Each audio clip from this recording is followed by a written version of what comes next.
Joint life policy और separate life policy SLP. तो ये दो पॉइंट आज अपन इसमें कवर करेंगे और ये दोनों भी points generally retirement of partner, death of partner और डिसोल्यूशन। एडमिशन में ये नहीं आता, जनरली आता रिटायरमेंट और डेथ के अंदर ही। डिसोल्यूशन में भी बहुत रेयरली, बट आया तो डिसोल्यूशन में भी बहुत इजी है। तो रिटायरमेंट, डेथ और डिसोल्यूशन ये तीनों चैप्टर के लिए पॉइंट इंपॉर्टेंट है, जेएलपी वाला। ठीक है, तो सबसे पहले इसका ऑब्जेक्ट क्या है वो समझना बहुत जरूरी है कि ये पार्टनर्स निकालते क्यों जॉइंट लाइफ पॉलिसी। देखो, जब पार्टनर्स लाइव रहते, तीनों भी पार्टनर, जब डीड बनती, पार्टनरशिप डीड, कि भाई ये डीड में अपने को फ्यूचर में कुछ डिस्प्यूट नहीं होना, तो सब कुछ लिख के रख देंगे। तो उस टाइम पे ये पार्टनर्स का डिसीजन रहता कि अपन एक पॉलिसी निकालेंगे जिसके अंदर प्रीमियम जो भी आएगा वो फर्म भरेगा, प्रीमियम। ठीक है, इंश्योरेंस कंपनी से जब पॉलिसी निकालते ना तो प्रीमियम कौन भरता? फर्म भरेगा, पार्टनर को नहीं भरना है। ठीक है, तीनों पार्टनर की पॉलिसी एक साथ निकलेंगी, जॉइंट लाइफ पॉलिसी, मतलब तीनों का पॉलिसी में नाम रहेगा। और अगर उसका प्रीमियम जो है वो पूरा फर्म भरेगा, फर्म का खर्चा रहेगा वो प्रीमियम भरने का।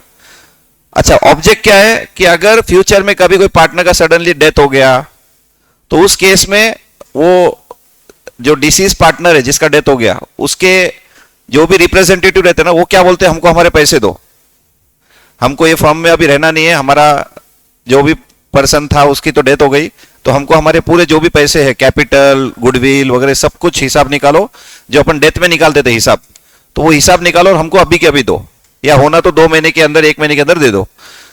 तो उस टाइम पे वो जो बच्चे वाले जो पार्टनर है, लाइफ पार्टनर, जो लाइफ पार्टनर, जो रिमेनिंग पार्टनर्स है ना, उनको पैसा कहां से आएगा? एक ही ऑप्शन है उनके पास, इतने जल्दी इतना बड़ा अमाउंट तो दे नहीं सकते, तो पूरा बिजनेस ही बंद करो, असेट्स बेचो और फिर बांट लो तीनों में भी। तो ऐसा प्रॉब्लम नहीं आना बोल के ये पॉलिसी निकाली हुई रहती।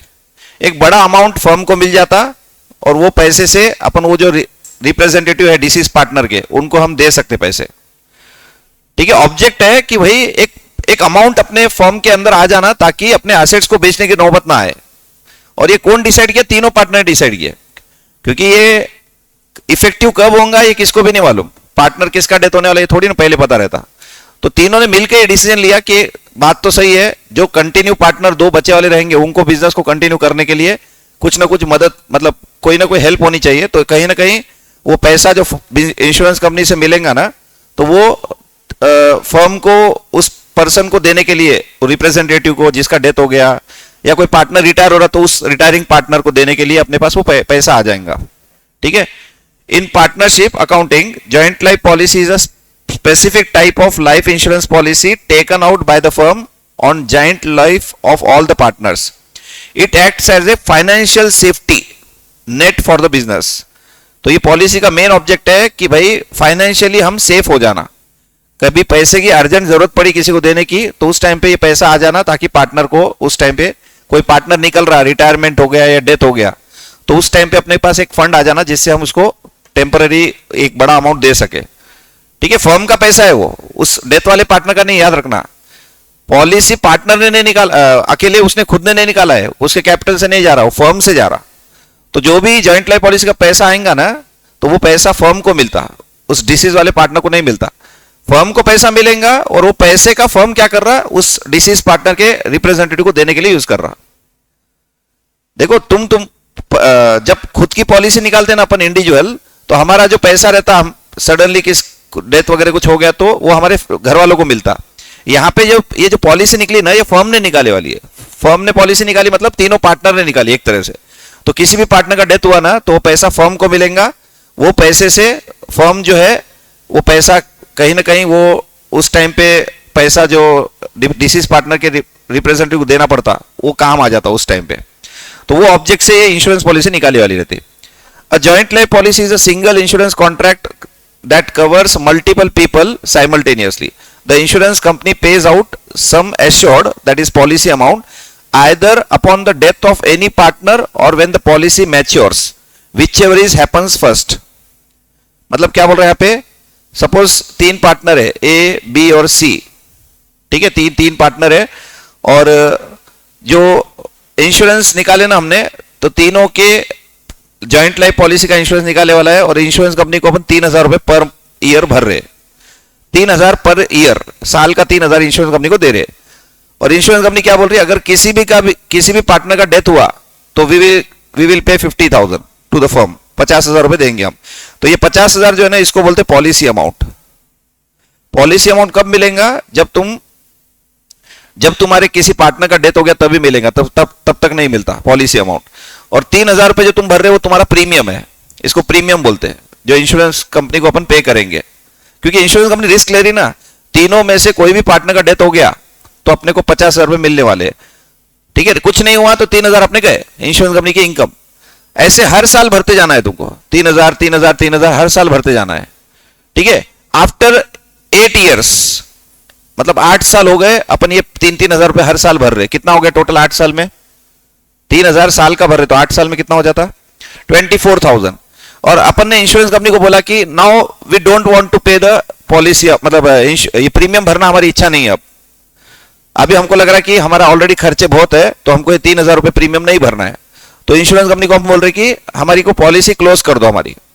तो इंश्योरेंस कंपनी क्या बोलती, चलो ठीक है, आपको पॉलिसी क्लोज करनी है क्या, तो हम तुमको 15, अच्छा ये मैं अंदाजे से नंबर्स ले रहा, 15,000 रुपए तुमको हम वापस कर देंगे, 15,000 रुपए तुम्हारे वापस कर देंगे हम, तुम्हारी पॉलिसी क्लोज हो जाएंगी। और अब किसी का भी डेथ होगा तो हम कुछ भी नहीं देंगे, क्योंकि पॉलिसी खत्म हो जा रही। तो फिर क्या है, इसको बोलते हैं मैच्योरिटी वैल्यू, सरेंडर वैल्यू भी बोलते हैं इसको, सरेंडर वैल्यू। मतलब तुम पॉलिसी सरेंडर कर रहे हो। अब तुम बोलेंगे सर इंश्योरेंस कंपनी का क्या फायदा हुआ, उन्होंने 8 साल रिस्क लिया, अगर कोई पार्टनर का डेथ हो जाता तो 50,000 रुपए देने वाले थे, तो ये 3,000 रुपए अपन जो दे रहे हो वो तो इंश्योरेंस कंपनी की कम हो जाना चाहिए, फिर अपने को 15,000 क्यों दे रहे हो। एक्चुअली अपन जो पॉलिसी निकालते हैं ना, उसको बोलते हैं money back policy. Money back policy में क्या होता कि जैसे जैसे आगे जाते जाएंगे, तुम जितने साल के बाद में पॉलिसी बंद करेंगे ना, उतना तुम्हारा पैसा तुमको वापस मिलने के चांस रहते हैं। इंश्योरेंस कंपनी क्या करती, तुम्हारा पहले साल जो 3,000 भरे ना, वो इंश्योरेंस कंपनी ने कहीं ना कहीं इन्वेस्ट कर दिया, और इन्वेस्ट करके उन्होंने तुम्हारे पैसे से कई गुना मल्टीप्लाई उसका कर लिया ऑलरेडी। कंपनी, इंश्योरेंस कंपनी क्या करती, प्रीमियम कलेक्ट करके वो इन्वेस्ट कर देती बड़े बड़े कंपनीज के अंदर, शेयर्स में, डिबेंचर्स में। तो अपने से जो पैसा लेते इंश्योरेंस कंपनी का काम क्या रहता है, पैसे का लेके वो पैसे को वो इन्वेस्ट कर देते कहीं ना कहीं पे। खाली रख के क्या करेंगे, 3,000 लिए रख लिए अपने पास, अगर डेथ हो गया तो 50 देना पड़ेगा, 3 में 47 ऐड करके देने पड़ेंगे। तो इंश्योरेंस कंपनी क्या करती, जो भी प्रीमियम कलेक्शन होता ना, उसको इन्वेस्ट कर देती कहीं ना कहीं पे, ताकि वो अमाउंट से वो और मल्टीप्लाई कर ले। मतलब ये 3,000 रुपए जो भरे 4-5 साल का, तो इंश्योरेंस कंपनी ये 3,000 के और 3,000 6,000 कर देती। सेकंड ईयर के 3,000 भरे वाले और 5-6 साल के वो 3,000 के 3,000 6,000 हो जाते। तो एवरी 5-6 ईयर्स के बाद उनके अमाउंट ये डबल होते जाते हैं। तो अपने से जो 8 साल से पैसे लिए ना उन्होंने, वो पैसे का ऑलरेडी उनका बहुत बड़ा इनकम हो चुका है, अपने को 15,000 वापस कर रहे हो। सरेंडर वैल्यू बोलते हैं उसको, सरेंडर वैल्यू, ठीक है। यहाँ पे सब नीचे दिया हुआ है। पॉलिसी अमाउंट कब मिलेंगी, जब किसी पार्टनर का डेथ हो गया तो।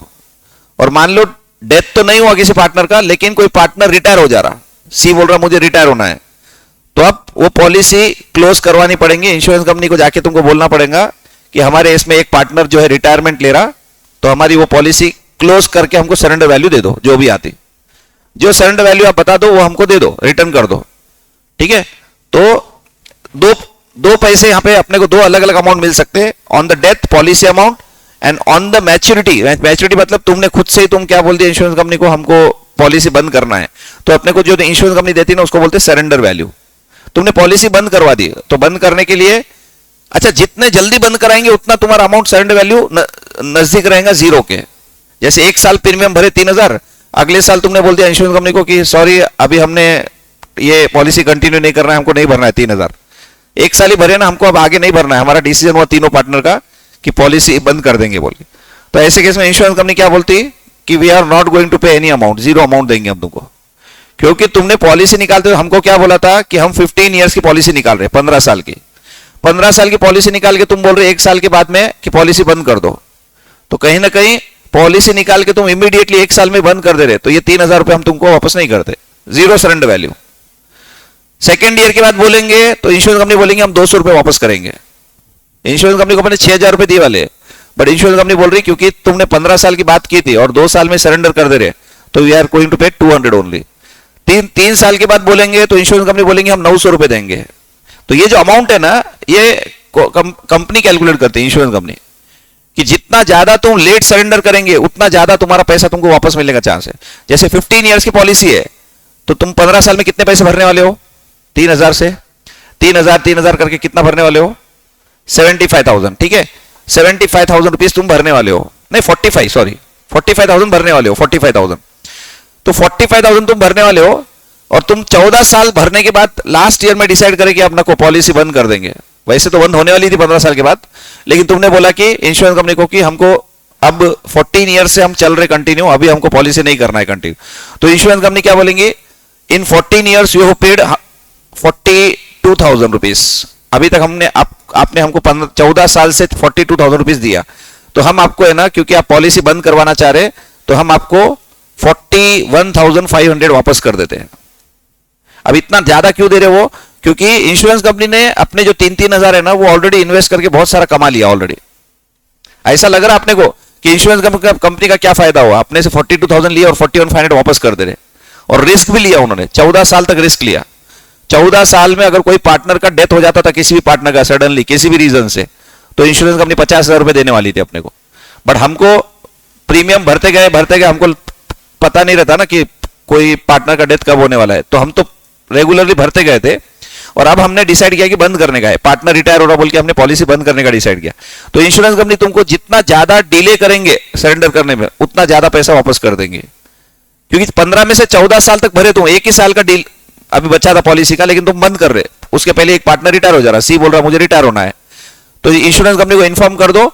इंश्योरेंस कंपनी बोलती कि तुम्हारा जो 14 इयर्स की पॉलिसी चालू थी वो अभी हम यहां से क्लोज कर दे रहे, और तुमको इतना अमाउंट हम सरेंडर वैल्यू दे देंगे। तो surrender value is different and policy amount is different. Policy amount क्या रहती? डेथ होने के बाद ही मिलती, उसको पॉलिसी अमाउंट बोलते। और सरेंडर वैल्यू क्या रहता? अगर कोई पार्टनर रिटायरमेंट का डिसीजन लिया या तीनों पार्टनर ने मिलकर डिसाइड किया कि पॉलिसी बंद करना है, तो सरेंडर वैल्यू मिलती।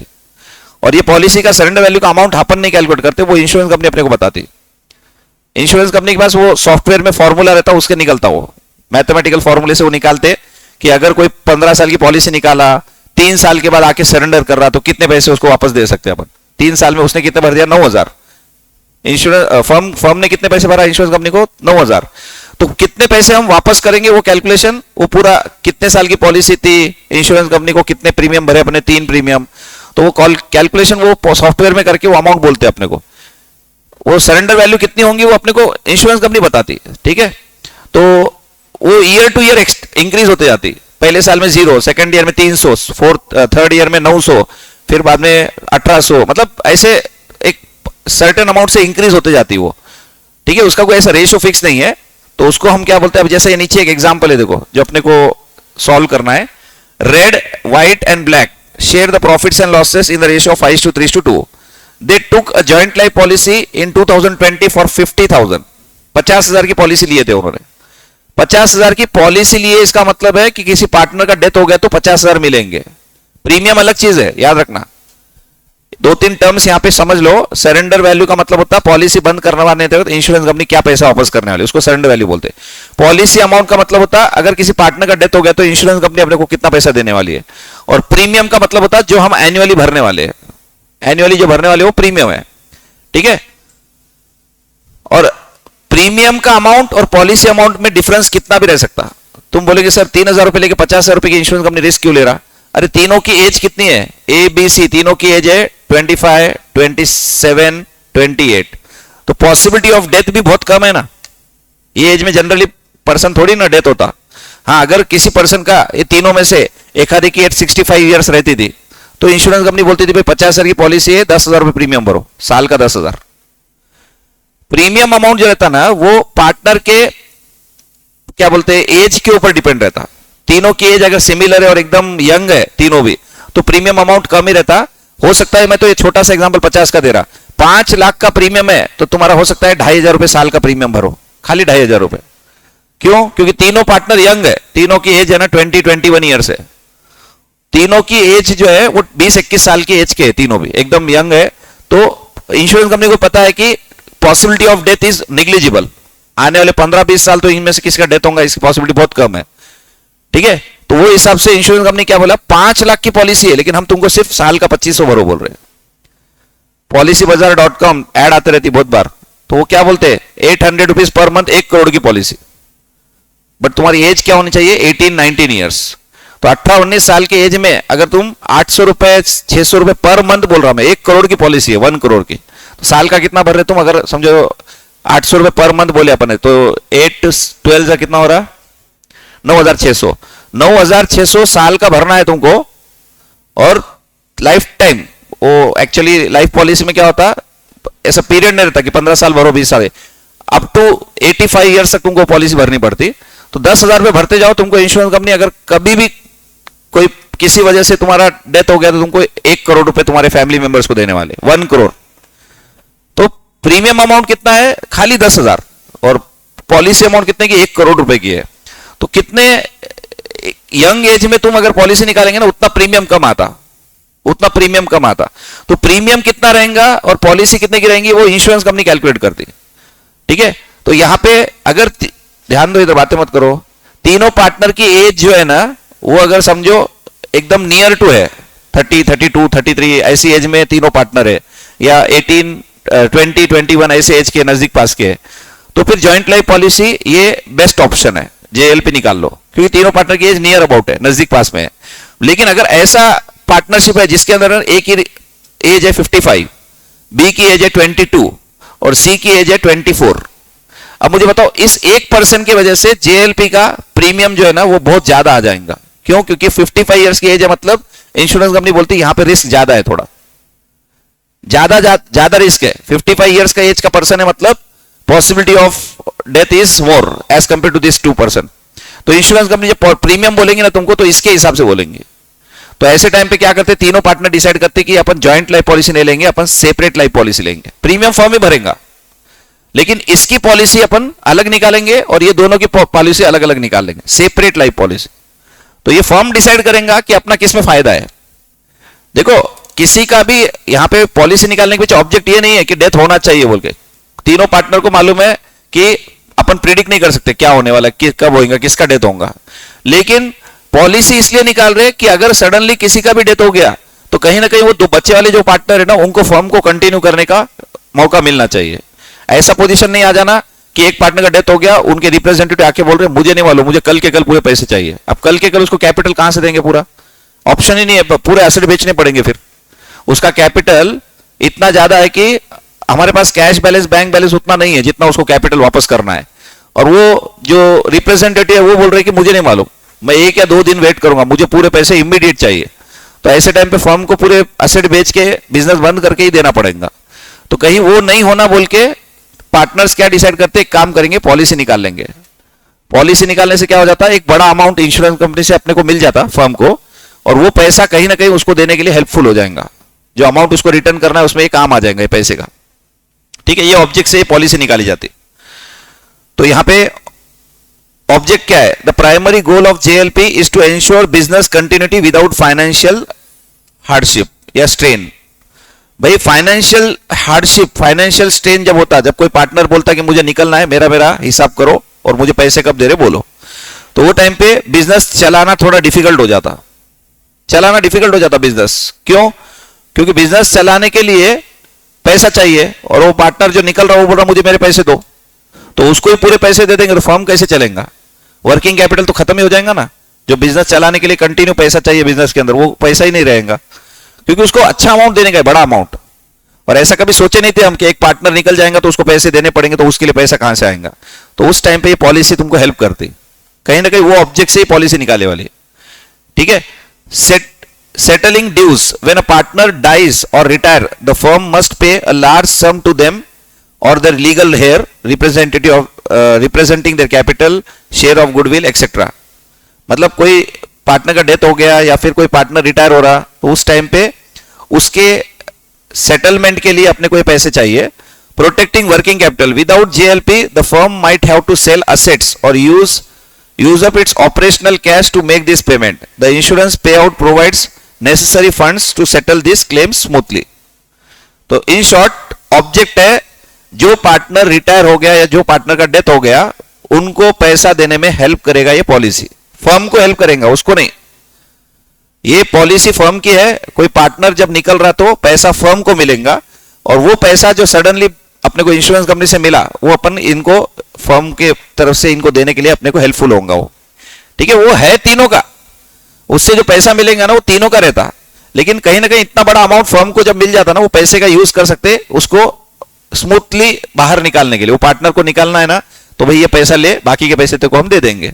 तो एक बड़ा अमाउंट अपन दे सकना, ये इंटेंशन से ये पॉलिसी निकाले वाली है, ठीक है। Concept and key terms. Premium का अमाउंट मैंने बता दिया, क्या होता है प्रीमियम, मतलब annual fees the firm pays to the insurance company. Annual fees firms pay to the insurance company, ठीक है, ताकि वो पॉलिसी एक्टिव रहे, ताकि वो पॉलिसी एक्टिव रहे। पॉलिसी एक्टिव रहना मतलब पॉलिसी चालू रहना।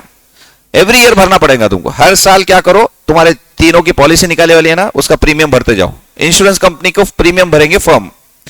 Surrender value, if the firm cancel the policy before it matures और partner dies, the insurance company pay back a smaller amount called as surrender value.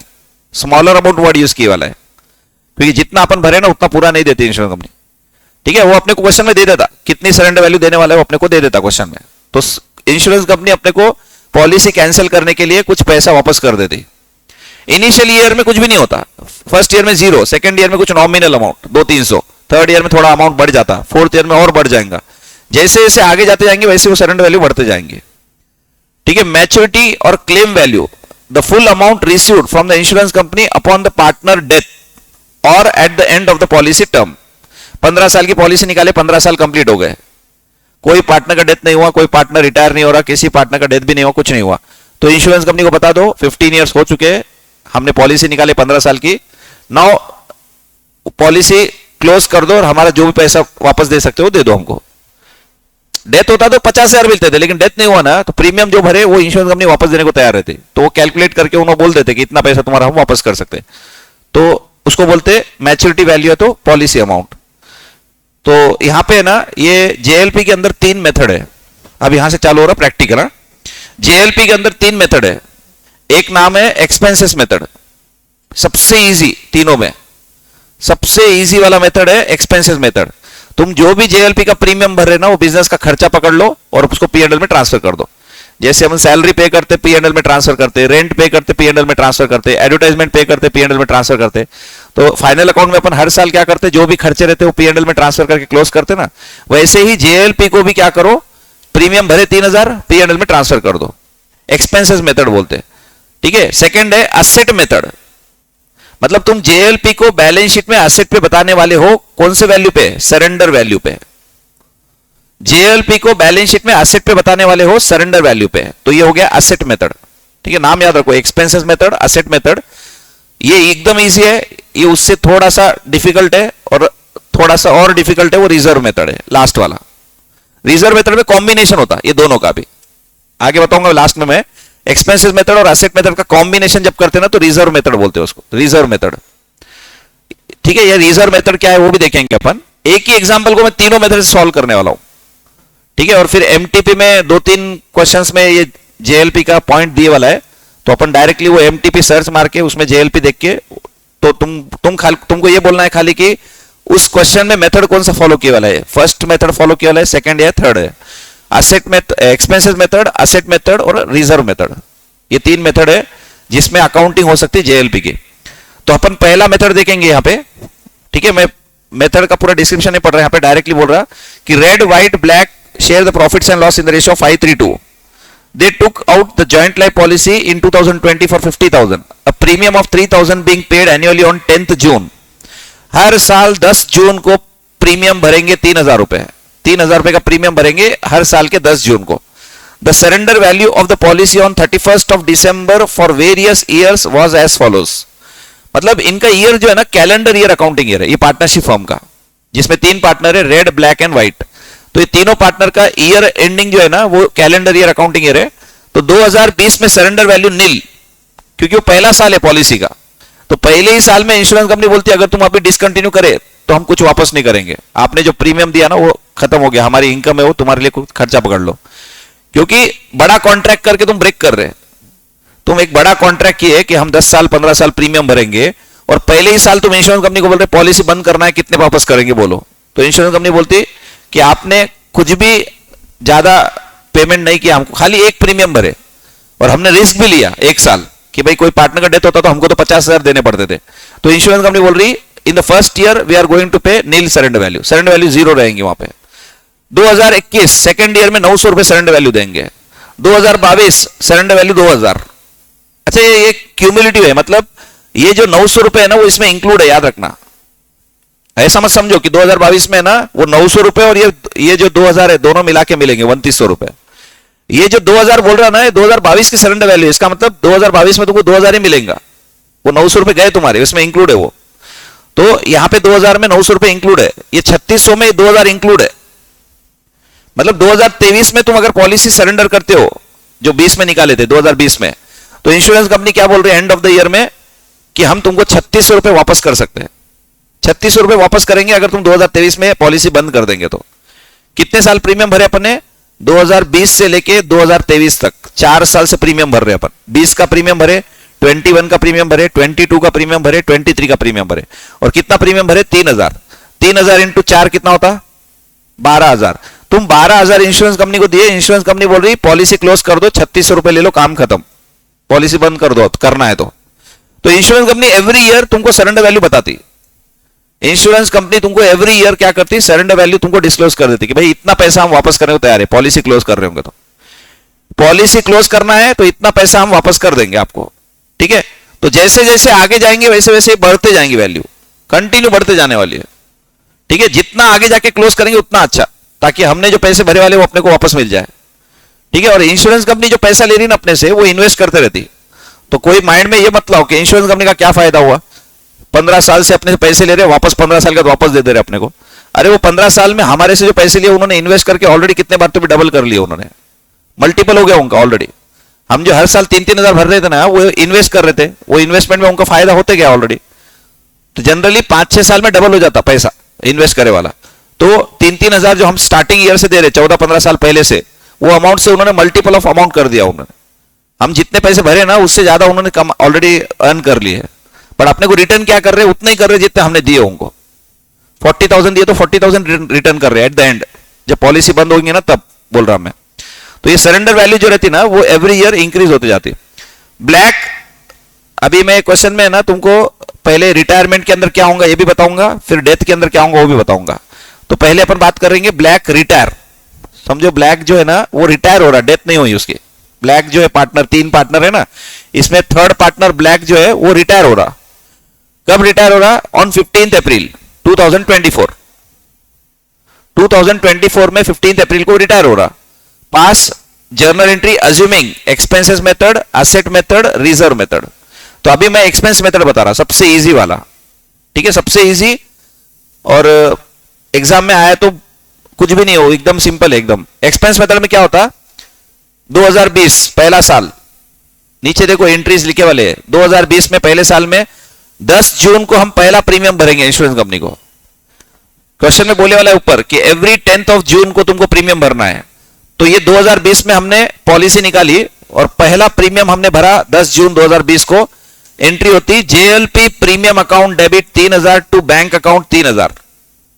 Insurance premium भरने की entry क्या होती? Insurance premium account debit to bank account. यहां पे भी वही है, खाली नाम JLP premium account debit to bank account, joint life policy premium account debit to bank account. कौन पास कर रहा है ये एंट्री? फर्म, पार्टनरशिप फर्म पास कर रही है एंट्री। कब? 10 जून को। अब 2020 का ईयर एंडिंग आया 31 दिसंबर। क्या करते? ईयर एंडिंग पे अपन फाइनल अकाउंट बनाते। फाइनल अकाउंट में क्या क्या बनाते? Trading account, profit and loss account, balance sheet, वो सब बनाते। तो ये जो प्रीमियम भरे थे हमने, ये हमारे लिए क्या है? एक्सपेंसेस मेथड में क्या बोलते कि जो प्रीमियम गया तुम्हारा वो खर्चा, सीधा सीधा। दिमाग मत लगाओ, ये प्रीमियम भर दिया ना 3000, वो गया, खर्चा है तुम्हारा। तो सीधा सीधा ये 3000 का जो खर्चा है ना, इसको P&L में ट्रांसफर कर दो 3000। क्या एंट्री हो रही? Profit and loss account debit 3000 to JLP premium 3000। तो ये जेएलपी प्रीमियम कैंसिल हो जाता। जैसे अपन सैलरी पे करते तो एंट्री क्या करते हैं? Salary account debit to cash oblique bank. At the end of the year क्या करते हैं? Profit and loss account debit to salary. बस वैसे ही जेएलपी का कर रहे हैं अपन, ठीक है। कोई डेथ वगैरह अभी कुछ हो रहा नहीं, रिटायरमेंट कुछ नहीं। अभी 2024 में रिटायरमेंट क्वेश्चन में दिया वाला है कि रिटायरमेंट ले रहा, लेकिन 2024 में। अभी 2020 की बात कर रहे हैं अपन। In 2020 what we are going to pass, 2 entries, premium भरो P&L में ट्रांसफर करो, 2 एंट्री। फिर 2021 में क्या होगा, अगेन प्रीमियम भरो P&L में ट्रांसफर करो, JLP premium account debit to bank account 3000, profit and loss account debit to JLP premium 3000, same entry वापस। 10 जून को प्रीमियम भरो, 31 दिसंबर को ट्रांसफर कर दो P&L में। 2022 में क्या होगा, अगेन 10 जून को प्रीमियम भरो, 31 दिसंबर को ट्रांसफर कर दो, सेम एंट्री है। ये मेथड में क्या बोलते हैं कि सरेंडर वैल्यू को क्यों देख रहे हैं, इतनी छोटी वैल्यू है, सरेंडर वैल्यू इग्नोर कर दो उसको। एक्चुअली सरेंडर वैल्यू इंपॉर्टेंट रहती है, लेकिन ये क्वेश्चन में क्या बोल रहा है कि हम जो प्रीमियम भर रहे हैं हमको खर्चा पकड़ ले रहा है, हमको सरेंडर वैल्यू से मतलब नहीं है। सरेंडर वैल्यू हमको इंपॉर्टेंट नहीं है, हमारे लिए वो इंपॉर्टेंट नहीं है बोल के हम उसको कंसिडर नहीं करेंगे। तो यहां पे JLP premium account debit bank, P&L account debit to JLP premium, वापस 3000 एवरी ईयर सेम एंट्री। 2023 वापस से सेम, 10 जून को JLP premium account debit bank account, P&L account debit to JLP premium. नाम क्या है, एक्सपेंसेस मेथड। तो whatever you are paying to insurance company that is an expenses, expense treat कर दो उसको। तो ये इस तरह से कंटिन्यू चलते जाएगा। अब आ गया वो ईयर जहां पे एक पार्टनर रिटायर हो रहा। पार्टनर जब रिटायर होता तो इंश्योरेंस कंपनी को बताना जरूरी है, क्योंकि वो रिटायर हो गया और इंश्योरेंस कंपनी को नहीं बताए, वो रिटायर होने के बाद में उसका डेथ हो गया। अब ये जो पार्टनर है बच्चे वाले, वो इंश्योरेंस कंपनी को बोल रहे क्लेम दो। इंश्योरेंस कंपनी बोलती वो पार्टनर तुम्हारा ऑलरेडी पहले ही रिटायर हो चुका था, आपने बताया नहीं हमको, हम कुछ भी नहीं देंगे आपको, क्योंकि पार्टनरशिप डीडी चेंज हो चुकी है, वो पार्टनर निकल गया तुम्हारा। तो तुम्हारा पार्टनर जब निकल गया तो इंश्योरेंस कंपनी को बोलो कि अब हम 2 ही पार्टनर है, हमको ये पॉलिसी कंटिन्यू करनी है नहीं करनी है, वो इंश्योरेंस कंपनी को बता दो। तो अपन इंश्योरेंस कंपनी को कुछ नहीं बोलेंगे और पार्टनरशिप डीड में चेंजेस करेंगे, तो इंश्योरेंस कंपनी बोलती कि पॉलिसी तुम्हारी लैप्स हो जाती, तुम वो पॉलिसी हमको अपडेट नहीं कराया तुमने कि तुम्हारा पार्टनर रिटायर हुआ बोल के। तो यहां पे क्या हुआ, 2024 में पार्टनर रिटायर हो रहा, इंश्योरेंस कंपनी को हमने बोला कि हमारा एक पार्टनर रिटायर हो रहा है, तो हमको ये पॉलिसी क्लोज कर देना है, क्योंकि अब नई पॉलिसी निकालेंगे, हम 2 पार्टनर कंटिन्यू कर रहे हैं, हम 2 पार्टनर कंटिन्यू करेंगे फर्म को, तो हमारी नई पॉलिसी निकालो एक, दोनों की। देखो 3 लोगों में रिस्क ज्यादा रहता है इंश्योरेंस कंपनी को, 2 लोगों में रिस्क कम रहता। तो इंश्योरेंस कंपनी अब 3000 का प्रीमियम हो सकता है तुम्हारे 2500 या 2000 में मान ले। ये 3000 जो प्रीमियम था ना, अब नई पॉलिसी निकालेंगे तो वो प्रीमियम 2000 रुपए या 2200 रुपए भी हो सकता, कम हो जाएगा। हर साल जो प्रीमियम का पैसा भर रहे थे तुम, वो 2200 रुपए 2000 ही हो जाएगा आप, क्योंकि 2 पार्टनर में डेथ होने की पॉसिबिलिटी कम है, 3 पार्टनर में ज्यादा है, 3 पार्टनर के अंदर ज्यादा रहती। तो अपना रिटायरमेंट के टाइम पे अपन इंश्योरेंस कंपनी को बता देते कि हमारी 3 पार्टनर की जो पार्टनरशिप थी वो अभी क्लोज हो जा रही, क्योंकि एक पार्टनर हमारा निकल जा रहा है यहां से, फर्म में से निकल रहा। तो हम क्या करेंगे, 15 अप्रैल को ये हो रहा ना रिटायरमेंट का, तो देखो क्वेश्चन में दिया वाले 15 अप्रैल, यहां पे दिया है ब्लैक रिटायर्ड ऑन 15 अप्रैल। तो 2024 में हमको जून के महीने में 10 तारीख को प्रीमियम भरना था, बराबर है क्या। 2024 में एवरी ईयर अपन प्रीमियम कब भर रहे हैं, 10 जून को भर रहे हैं एवरी ईयर। तो 2024 में 10 जून को भरना था, लेकिन उसके पहले एक पार्टनर रिटायर हो रहा। तो 2024 का प्रीमियम भरो मत, इंश्योरेंस कंपनी को जाके बोलो 15 अप्रैल को कि हमारे पार्टनरशिप में चेंजेस हो रहे, हमारे पार्टनर में से एक पार्टनर रिटायर हो रहा, तो हमारा सरेंडर वैल्यू कितना है, हमको हमारा सरेंडर वैल्यू बताओ, क्योंकि हमारा पार्टनर रिटायर हो रहा तो पॉलिसी बंद करनी पड़ेगी। तो इंश्योरेंस कंपनी ने बोला कि हम आपको 3600 रुपए वापस कर सकते हैं, 3600 रुपए देंगे, पॉलिसी बंद हो जाएंगी, 3600 रुपए ले लो, पॉलिसी क्लोज, ठीक है। तो ऐसे केस में 15 अप्रैल को हम एंट्री पास करेंगे, रिटायर मतलब सरेंडर की, पॉलिसी सरेंडर करने की एंट्री क्या होंगी, bank account debit 3600 to JLP account 3600।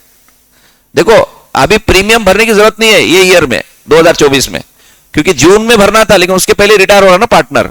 तो 2024 में हम इंश्योरेंस कंपनी के पास पहुंच गए, इंश्योरेंस कंपनी को बोला now we want to close the policy, what will be the surrender value.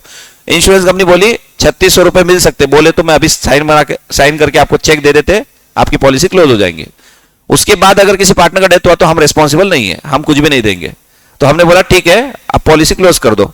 तो इंश्योरेंस कंपनी अपने को पैसा दे रही, बैंक अकाउंट डेबिट, काय का पैसा दे रही, JLP का, JLP अकाउंट क्रेडिट। मैं प्रीमियम नहीं लिखा वर्ड यहां पे, ध्यान दो, ऊपर हर जगह प्रीमियम वर्ड आया था, क्योंकि वो नॉमिनल अकाउंट था हमारे लिए। प्रीमियम मतलब हमारे लिए नॉमिनल अकाउंट है। अब हमको जो पैसा मिल रहा ना वो JLP का मिल रहा, पॉलिसी का मिल रहा, तो मैंने सिर्फ JLP लिखा है यहां पे। तो bank account debit to JLP and JLP account debit to all partners capital account in profit sharing ratio. इनका प्रॉफिट शेयरिंग रेशो ऊपर दिया हुआ है, कितना है देखो, प्रॉफिट शेयरिंग रेशो है 5:3:2। तो सीधा सीधा जो 3600 रुपए आए ना वो सीधा पार्टनर्स पे बांट दो। जेएलपी जेएलपी कैंसिल, ये JLP JLP cancel. Ultimately entry क्या हुई, bank account debit 3600 to all partners capital account. मतलब जब कोई पार्टनर रिटायर होता ना तो हमने 12th में क्या सीखा कि वो कैपिटल मांगता, गुडविल का हिस्सा मांगता, उसके बाद में एसेट्स का रिवैल्यूएशन में गेन हो रहा होगा तो उसका हिस्सा मांगता, इंटरेस्ट ऑन कैपिटल की बात होने वाली तो वो मांगता। वो ये भी मांगता क्या कि भाई अपनी पॉलिसी निकालने वाली है ना वो बंद करो, उसमें जो पैसा आता उसमें मेरा हिस्सा दो। ब्लैक जो है ना वो बोलेगा मेरा हिस्सा कितना है वो सरेंडर वैल्यू में, क्योंकि तुम भले मेरे को रिटायर कर देंगे बाद में तुम्हारी पॉलिसी सरेंडर बाद में तुम करवा लिए इंश्योरेंस कंपनी से, तुमको तो दोनों को मिल जाएंगे 3600 रुपए। ये 3600 रुपए तुम दोनों ही बांट लेंगे बाद में, जबकि उसमें मेरा भी हिस्सा है। फर्म ने पैसा भरा ना, तो फर्म ने भरा मतलब क्या, फर्म के पीएनएल में डेबिट हुआ, तो कहीं ना कहीं तीनों पार्टनर का नेट प्रॉफिट कम हुआ उसकी वजह से। हर साल 3000 जो भर रहे थे वो किसका प्रॉफिट कम हो रहा 3000 से, हर साल जो 3000 भर रहे अपन वो किसके प्रॉफिट को रिड्यूस कर रहा, फर्म के। तो ये पैसा फर्म भर रहा तो पॉलिसी का अमाउंट जो मिलेगा वो तीनों पार्टनर का रहेगा। तो रिटायरिंग पार्टनर बोलता मैं तो रिटायर हो रहा लेकिन मुझे ये 3600 रुपए में मेरा हिस्सा दे दो।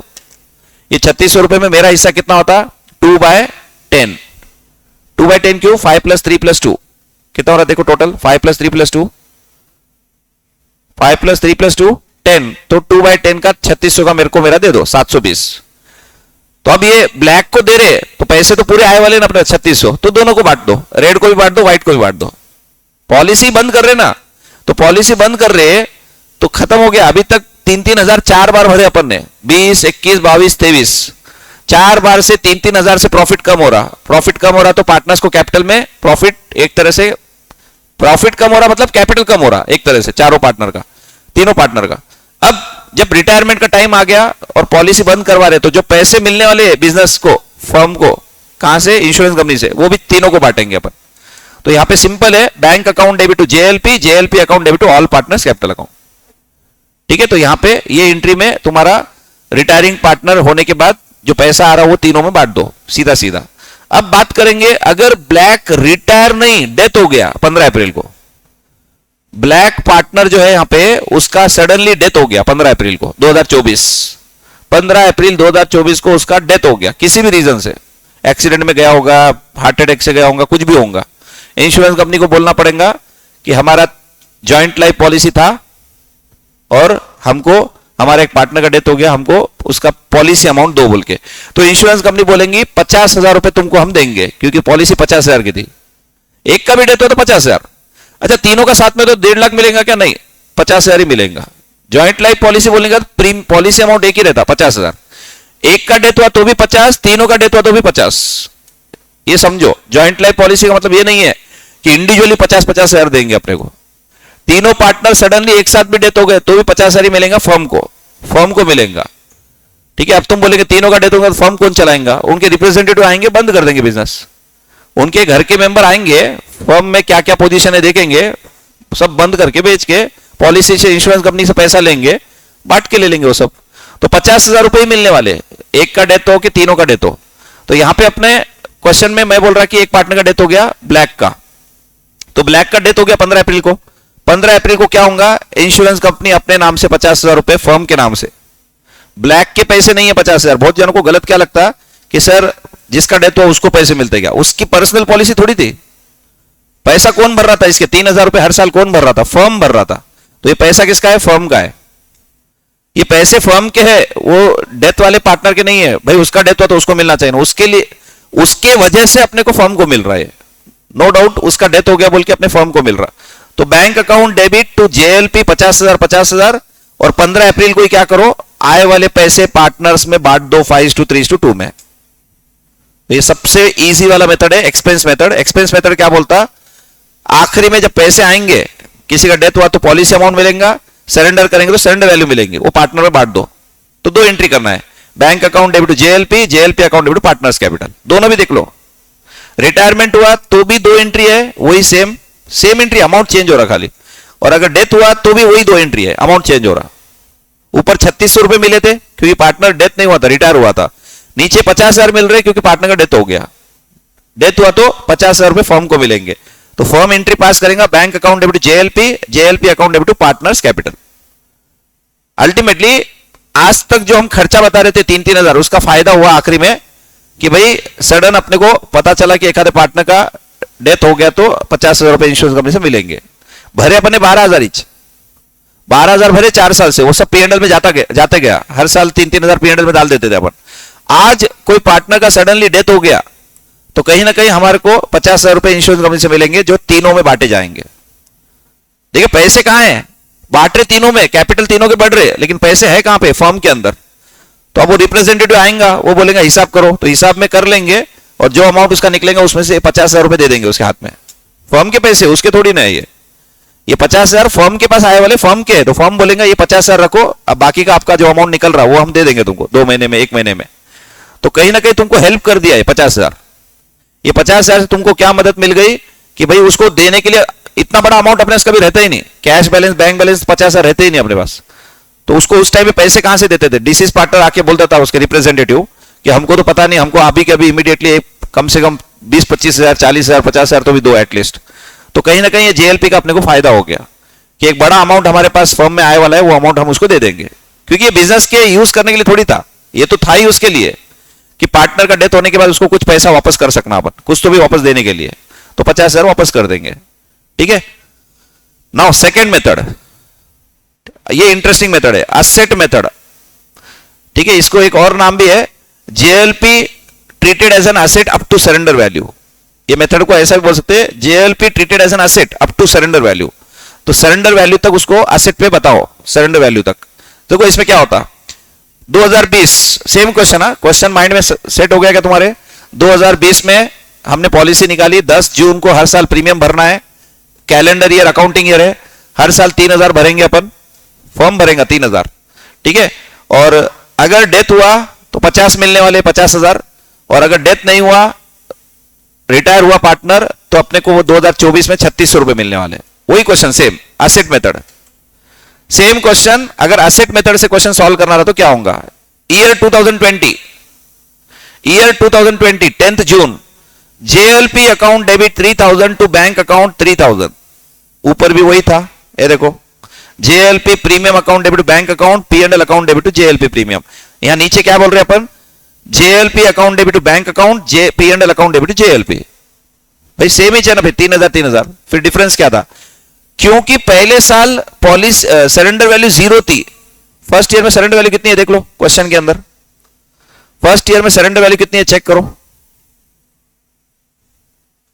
फर्स्ट ईयर में सरेंडर वैल्यू है, ये देखो यहां पे 2020 में नील, 2021 में 900, 2022 में 2,000 एंड 2023 में 3,600, और 24 में तो हम रिटायरमेंट की बात कर रहे हैं, डेथ की बात कर रहे हैं ना। तो इसके लिए वहां पे वैसे क्वेश्चन को और बड़ा बना सकते हैं, लेकिन क्या करने का, जब 2-3 साल का समझ में आ गया और बाद में फाइनल रिजल्ट पे क्या होगा, 2-3 साल क्या हो रहा है वो समझ में आ गया, 4 साल, उसके बाद अल्टीमेटली क्या होगा, कभी ना कभी आगे जाके या तो रिटायर होगा या तो डेथ होगा, तो उस टाइम पे क्या होगा वो देख रहे अपन।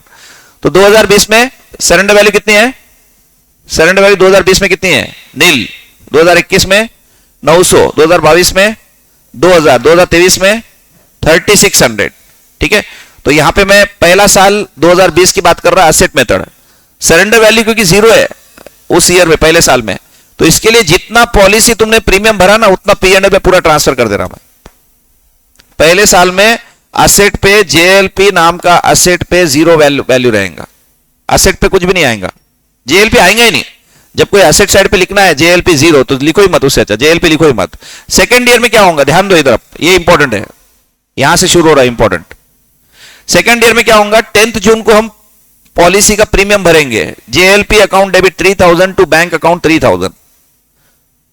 ये एंट्री एक्सपेंस मेथड में, ये मेथड में, और इसके आने वाले देख नेक्स्ट मेथड में, रिजर्व मेथड में, सब में पहली एंट्री सेम है। हम जो पॉलिसी का प्रीमियम भर रहे हैं ना वो तो सब में सेम रहने वाला है, JLP account debit to bank account 3,000, ये सेम है, ऊपर भी देखो सेम था। पैसे भर रहे तो बैंक अकाउंट क्रेडिट 3,000, और कह के पैसे भर रहे जेएलपी के, जेएलपी अकाउंट डेबिट बैंक, तो ये तो एंट्री हर जगह सेम है।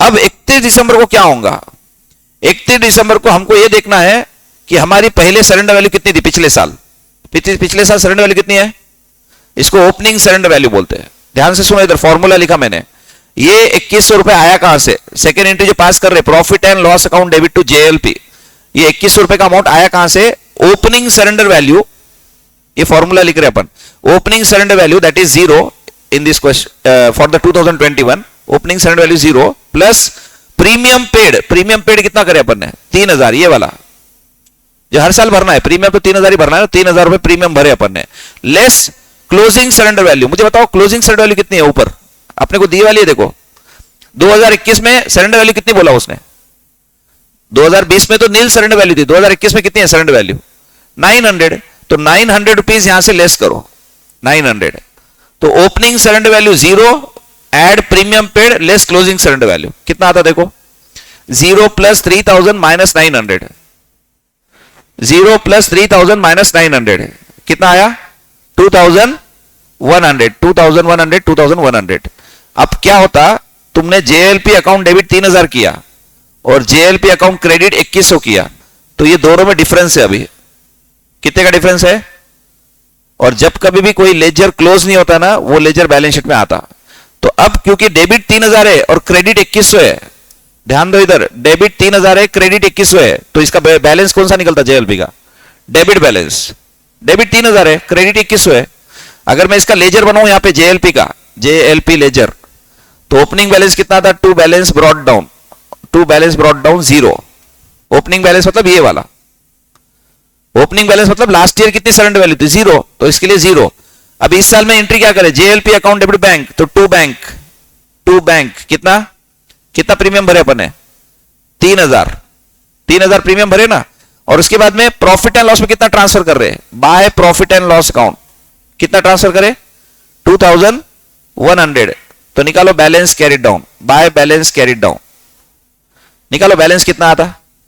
जेएलपी अकाउंट बनाया मैंने, opening surrender value 0, premium paid 3000 minus closing surrender value कितनी है क्वेश्चन में 900 रुपए है ना, तो यहां पे देख लो 3000 में से 2100 माइनस करो कितना आ रहा 900, यही 900 है जो बैलेंस शीट में आने वाला है। इसको बोलते हैं अपन असेट मेथड। असेट मेथड में क्या होता, तुम्हारा जेएलपी बोल के अब असेट दिखेगा तुमको, वो भी कितने वैल्यू पे, सरेंडर वैल्यू पे।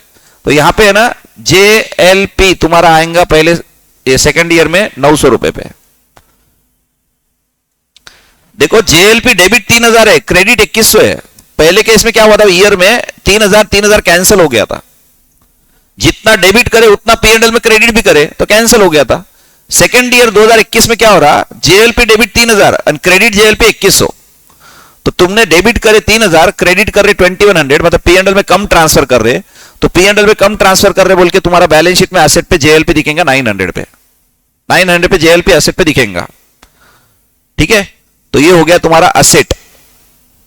मतलब आज अगर तुम पॉलिसी बंद कर दो, इंश्योरेंस कंपनी को जाके बोल दो, एक लेटर लिख के दे दिया इंश्योरेंस कंपनी को पार्टनरशिप फर्म के लेटर पैड पे कि हमको ये पार्टनरशिप पॉलिसी कंटिन्यू नहीं करनी है, तीनों पार्टनर के सिग्नेचर करके दे दिए, तो तुमको इंश्योरेंस कंपनी बोलती है ये लो बैंक अकाउंट, बैंक चेक बना के दे देते 900 रुपए का, हिसाब खत्म। तुमने प्रीमियम कितना भरे 2 साल से 6000 रुपए भरे, 3-3000 2 बार। इंश्योरेंस कंपनी बोल रही क्योंकि 2 साल से तुम हमारे पास प्रीमियम भर रहे हो और इंश्योरेंस कंपनी से कोई क्लेम हुआ नहीं तुम्हारा, तुम्हारे 900 रुपए तुमको वापस करेंगे। 900 रुपए वापस कर रहे हो, पूरे 3-3000 वापस नहीं करेंगे, क्योंकि फिर उन्होंने क्या कर रहे हैं, पैसे पूरे लेके पूरे देंगे तो फिर अपना उनका क्या फायदा हुआ। तो वो बोलते कि भाई जितना डिले करेंगे उतना अच्छा रहेगा तुम्हारे लिए, तुम प्रीमियम भरते जाओ हमारे पास, तुम हमारे को प्रीमियम देंगे, हम वो प्रीमियम इन्वेस्ट करेंगे, तो उससे हमारी कमाई होंगी। और हम रिस्क भी ले रहे हैं कि अगर प्रीमियम भरते भरते तुम्हारा किसी पार्टनर का डेथ हो गया तो हमको तो पैसा बढ़ा देने का है 50,000। इंश्योरेंस कंपनी रिस्की बिजनेस है, नो डाउट।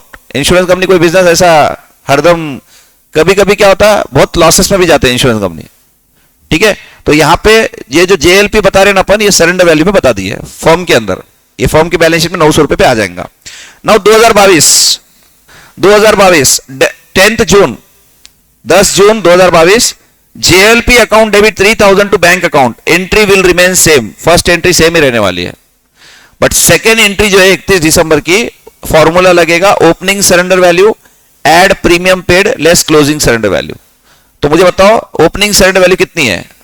ओपनिंग का मतलब क्या होता है, 2022 के लिए ओपनिंग क्या रहेगा 2021 का सरेंडर वैल्यू। तो 2021 में सरेंडर वैल्यू कितनी थी 900, ये क्या है ऊपर 900 रुपए लिखे थे ना अपन ने, 900 प्लस प्रीमियम पेड कितना करे अभी अपन ने 3000, और लेस क्लोजिंग सरेंडर वैल्यू, ऊपर चेक करो क्वेश्चन में दिए वाला है, क्लोजिंग सरेंडर वैल्यू कितनी थी थर्ड ईयर की 2022 की सरेंडर वैल्यू कितनी थी? 2000। देखो पहला सरेंडर वैल्यू नील था, दूसरा था 900 रुपए, तीसरा था 2000 और चौथा है 3600 का सरेंडर वैल्यू है। तो अभी अपन तीसरे ये 2020 21 22 में चालू है अभी अपना, तो इसका वैल्यू कितना आता है देखो, 900 plus 3000 minus 2000, 900 opening surrender value, add premium paid 3000 less closing surrender value, तो कितना आ रहा है ये 1900। तो 1900 तुमको है ना प्रॉफिट एंड लॉस में ट्रांसफर कर दो, क्लोज कर दो प्रॉफिट एंड लॉस। तो तुम्हारे बैलेंस शीट में जेएलपी बैलेंस शीट के एसेट साइड पे दिखेगा कितने से 1900 नहीं, कितना था अभी क्लोजिंग सरेंडर वैल्यू कितनी थी तुम्हारी 2000 थी ना, तो 2000 पे दिखेगा। अब कहां से आए 2000 देख लो, ये 3000 रुपए तुमने अभी एक अकाउंट बना के बताता मैं तुमको, समझ में आ जाएगा। ये देखो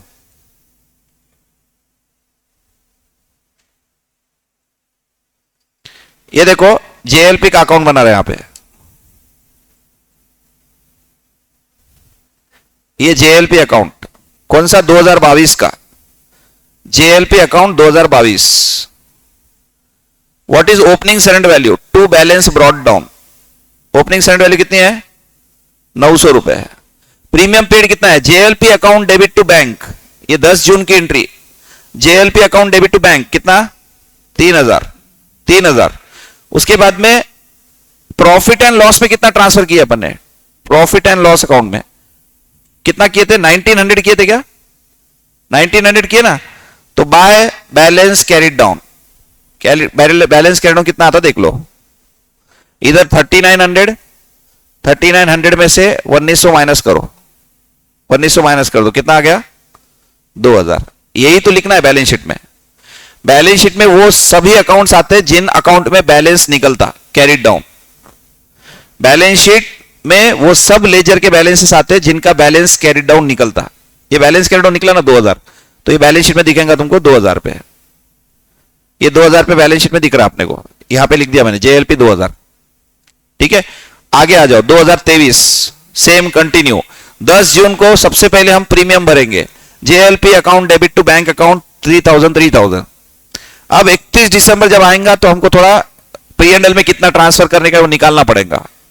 वो निकालने का फॉर्मूला क्या है, ओपनिंग सरेंडर वैल्यू 2000 क्यों, ये देखो ऊपर जेएलपी 2000, तो opening surrender value 2000 add premium paid 3000 less closing surrender value, question में दी वाली कितनी 3600 दी वाला है क्वेश्चन में। देखो 2023 का सरेंडर वैल्यू अपने को यहां दी वाला है, देखो 2023 का 3600 रुपए। 2023 में इंश्योरेंस कंपनी बोल रही है कि आज पॉलिसी बंद कर दो, 3600 रुपए लेके जाओ, पॉलिसी बंद करो 3600 रुपए ले लो। तो हमने क्या किया, वो 3600 रुपए यहां पे opening add premium paid less closing surrender value, तो 2000 प्लस 3000 कितना होता 5 में से 3600 माइनस करो, कितना आ रहा 1400। Profit and loss account debit to JLP 1400।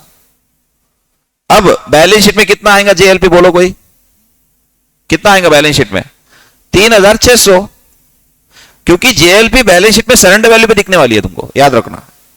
हम पीएनएल में 1400 ट्रांसफर कर रहे, पेमेंट कितना करे थे, पेमेंट कितना किया हमने 3000, ट्रांसफर कितना कर रहे पीएनएल में 1400, तो ये 1600 रुपए हमारे बच्चे वाले इस साल के प्लस पिछले साल के 2000 पिछले साल का जेएलपी का अमाउंट, इस साल 1600 रुपए हमने कम ट्रांसफर किया पीएनएल में, 3000 रुपए का पेमेंट कर रहे इंश्योरेंस कंपनी को और पीएनएल में ट्रांसफर कर 1400 रुपए खाली। तो अपन इस साल 1600 रुपए कम ट्रांसफर कर रहे पीएनएल में, और पिछले साल का जेएलपी कितना था हमारा 2000 प्लस 1600 3600 रुपए, ये 3600 रुपए आ गया, 3600 आ गया जेएलपी सरेंडर वैल्यू। ठीक है, तो ये मेथड क्या कर रहा, तुम्हारे पीएनएल पे बर्डन कम कर दिया। पिछले मेथड में क्या हो रहा था, एक्सपेंस मेथड में एवरी ईयर 3000 पीएनएल, हर साल 3000 पीएनएल में ट्रांसफर कर रहे थे। इस क्वेश्चन में क्या हो रहा, एक्सपेंसेस मेथड में, ये एसेट मेथड में क्या हो रहा, पहले साल पीएनएल में 3000 ट्रांसफर किए, सेकंड ईयर में 2100 ट्रांसफर किए, थर्ड ईयर में 1900 ट्रांसफर किए, फोर्थ ईयर में 1400 रुपए ट्रांसफर कर रहे हैं। तो पीएनएल का जो बर्डन है, पीएनएल में जो हम खर्चा बता रहे थे वो कम करते जा रहे हैं। और कम क्यों कर रहे हैं, क्योंकि हमको मालूम है एसेट है हमारा, जेएलपी हमारा एसेट है, हमको 3600 रुपए वापस मिलने वाले हैं। तो जब वापस मिलने वाले तो उसको हम खर्चा क्यों बताएंगे। अगर मुझे कोई पैसा मुझे वापस मिलने को तैयार, इंश्योरेंस कंपनी तैयार है देने के लिए, तो मैं उसको खर्चा क्यों बताऊं। अपन एक्रूअल बेसिस पे अकाउंटिंग करते ना, तो एक्रूअल बेसिस क्या बोलता, कोई चीज तुमको अगर रिकवरेबल है, तुमको पता है, तुम्हारे पास राइटिंग में उसके पास प्रूफ है, जैसे इंश्योरेंस कंपनी तुमको बोल रही कि हम तुमको आज पॉलिसी बंद की तो 3600 रुपए देते, तो उसको खर्चा बताना गलत है ना फिर। तो एक्सपेंस मेथड जो है ना, वो अगर अकाउंटिंग के पॉइंट ऑफ व्यू से देखे तो गलत हो रहा।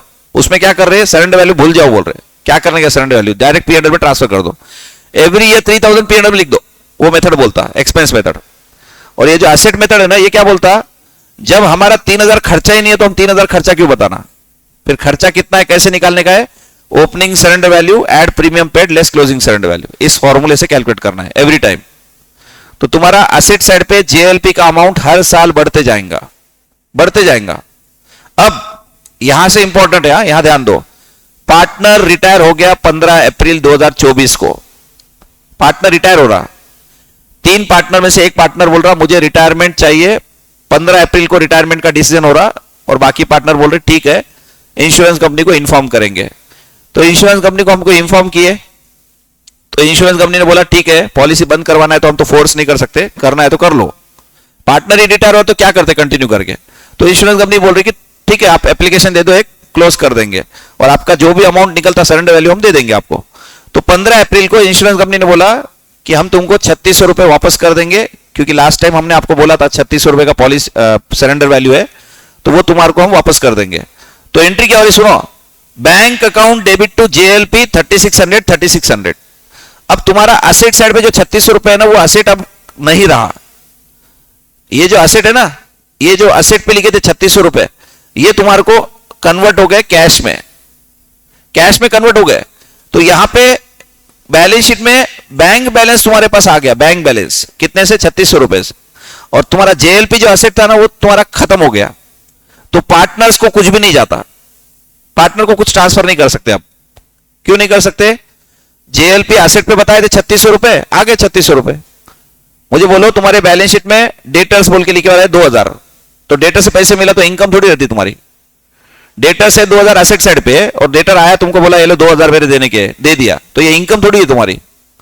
भाई तुम्हारे एसेट पे था पहले से, आने के बोल के आ गए, तो जेएलपी तुम्हारे बैलेंस शीट में पहले से था, वो पैसा मिल रहा ना, तो पार्टनर को कुछ भी क्रेडिट नहीं मिलता, सीधा सीधा है पैसा ले लो, उस एसेट को क्लोज कर दो, जेएलपी अकाउंट तुम्हारा क्लोज हो जाएगा, बैंक अकाउंट डेबिट हो जाएगा, खत्म, एक एंट्री में काम खत्म, पार्टनर को कुछ भी क्रेडिट नहीं होता।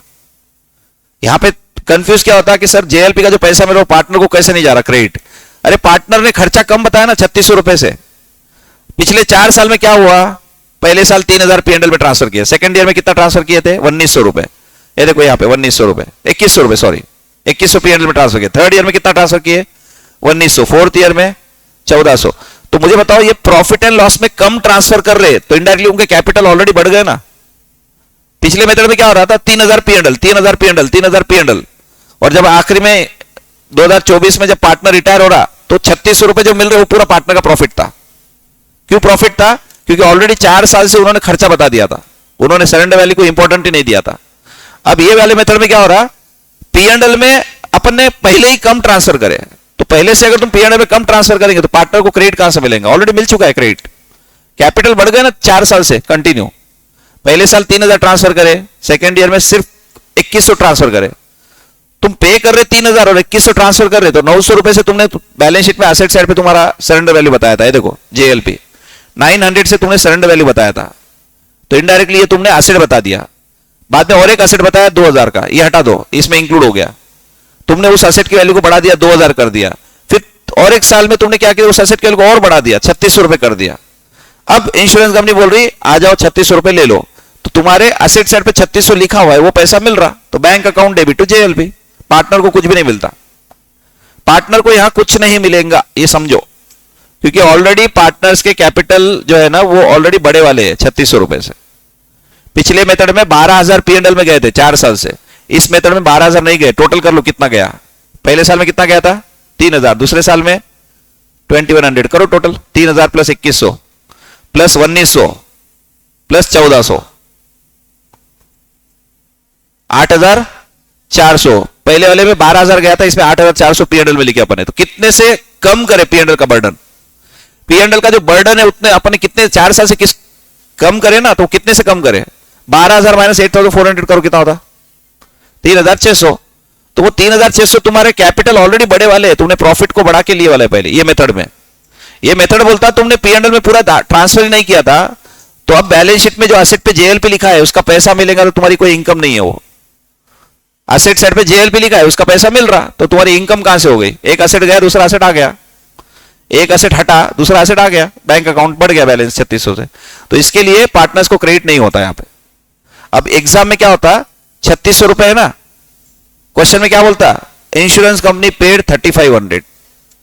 अब अपने बैलेंस शीट में 3600 लिखे वाला है, कम एक्चुअली बहुत रेयर है लेकिन पॉसिबल है। इंश्योरेंस कंपनी ने on the time of retirement, जब पार्टनर 15 अप्रैल को रिटायरमेंट करने गया, तो पार्टनर जाके पूछा, पार्टनर्स तीनों पार्टनर जाके पूछे कि हमको पॉलिसी बंद करना है, कितना आपने लास्ट टाइम हमको 3600 बताया था। तो इंश्योरेंस कंपनी के सॉफ्टवेयर में निकाल के देखे तो वहां तो 3500 ही दिख रहा। तो इंश्योरेंस कंपनी बोल रहा 3600 रुपए हमने बताए थे लास्ट टाइम, लेकिन अभी हमारे सॉफ्टवेयर के हिसाब से 3500 रुपए तुमको वापस मिलेंगे। जनरली रेयर होता लेकिन ये भी पॉसिबल है। तो ऐसे केस में क्या होगा, bank account debit 3500, insurance company 3500 ही देने वाली है, भले हमने 3600 लिखे होंगे। बहुत बार क्या होता मालूम क्या, अंदाजे से कर लिख देते अपन। ये जो 3600 रुपए है ना, ये हमारा अंदाजा है, हमने रियल में जाके पूछा नहीं इंश्योरेंस कंपनी को। इंश्योरेंस कंपनी का एजेंट बोल दिया, मेरे हिसाब से क्या है, मेरा एक्सपीरियंस बोलता है कि आपको अगले साल अगर आपने पॉलिसी बंद करी तो 3600 रुपए तक आपको मिलेगा, 3500-3600 के आसपास मिलेगा। तो हमने क्या किया, अंदाजे से ही 3600 रुपए लिख दिया था। अब रियल में जब सरेंडर करने गए इंश्योरेंस कंपनी के पास, इंश्योरेंस कंपनी बोल रहा 3500 देंगे। तो अब क्या होगा एंट्री में, bank account debit 3500, partners capital account debit, वो 100 रुपीज का जो डिफरेंस है ना, वो तीनों पार्टनर को बांटना पड़ेगा, to JLP account 3600। Balance sheet में कितना है, 3600 है, पैसे कितने मिल रहे, 3500। अगर 3500 मिल रहे 3600 के एसेट के, 100 रुपए का नुकसान हो गया। ये नुकसान किसको बियर करना पड़ेगा, पार्टनर्स को, तीनों पार्टनर को, प्रॉफिट शेयरिंग रेशो में 5:3:2 प्रॉफिट शेयरिंग रेशो, वो रेशो बांटेंगे अपन। चलो इसका उल्टा करता मैं अब, 3600 रुपए पॉलिसी अमाउंट, सरेंडर वैल्यू है, बातें मत करो बीच में, पॉलिसी सरेंडर वैल्यू है 3600 रुपए, और इंश्योरेंस कंपनी को जाके हमने पूछा, उन्होंने बोला हम 4000 रुपए तुमको आज देंगे वापस। पॉसिबल है ये भी, क्योंकि दिसंबर में पूछे थे जब 3600 बोले थे, अब तो अप्रैल है, और अप्रैल है मतलब इंश्योरेंस कंपनी 4 महीने और अपन आगे जाके रिटायरमेंट ले रहे, मतलब रिटायरमेंट का जो रीजन है ना वो 4 महीने के बाद ले रहे अपन। तो 15 अप्रैल को जब इंश्योरेंस कंपनी को जाके पूछे हमने, what is our surrender value, surrender value will goes on increasing every day, हर दिन बढ़ते रहता। सॉफ्टवेयर में जाके देखेंगे ना, आज 4000 है, कल 4004 रुपए रहेगा, परसों रहेगा 4009 रुपए, फिर 4012 रुपए, सरेंडर वैल्यू बढ़ते रहती है। जैसे जैसे तुम पीरियड बढ़ाते जाएंगे ना, वैसे सरेंडर वैल्यू बढ़ते जाएंगे, क्योंकि तुम क्लेम नहीं मांग रहे, तुम बोल रहे पॉलिसी बंद करना है। तो जितना पीरियड आगे जाके पॉलिसी बंद करवाएंगे उतना अच्छा है। तो तुमने क्या किया, 15 अप्रैल को इंश्योरेंस कंपनी को बोला कि अब हमको सरेंडर ही करना है। लास्ट टाइम हम पूछे थे सरेंडर की वैल्यू, आपने 31 दिसंबर के दिन बताया था 3600 रुपए, अब हमको सरेंडर करना है तो कितना देंगे, तो इंश्योरेंस कंपनी बोली 4000 रुपए हम देंगे। अब ध्यान दो, हमारे बैलेंस शीट में 3600 है, अब इंश्योरेंस कंपनी बोली 4000 देंगे, तो क्या एंट्री होंगे, बैंक अकाउंट डेबिट 4000। ये दोनों पॉसिबल है। तुम्हारे बैलेंस शीट में 3600 है, लेकिन तुमको कम पैसे मिलेंगे, ये भी पॉसिबल है, ज्यादा पैसे मिलेंगे तो भी पॉसिबल है। कम मिले तो पार्टनर्स कैपिटल डेबिट कर दो वो अमाउंट से, ज्यादा मिले तो भी पार्टनर्स कैपिटल क्रेडिट कर दो। क्या एंट्री होती, बोलो 4000 एक्स्ट्रा, मतलब 400 रुपए एक्स्ट्रा मिल रहे अपने को। बैलेंस शीट 3600 बता रहा, इंश्योरेंस कंपनी बोल रही 4000 लेके जाओ, काम खत्म, अपना हिसाब हो जाएगा। तो एंट्री होती bank account debit 4000 to JLP account 3600। सुनो, डेबिट 4000 हुआ, क्रेडिट 3600, 400 रुपए का डिफरेंस है अभी भी।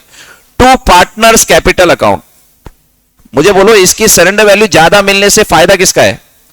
जो बैलेंस शीट में हमने 3600 लिखे वाला है वो 4000 मिल रहे, तो इसमें फायदा किसका है? फर्म का है। और फर्म का फायदा किसको जाता? फर्म का फायदा किसको मिलने वाला है आखिरी में? पार्टनर्स को।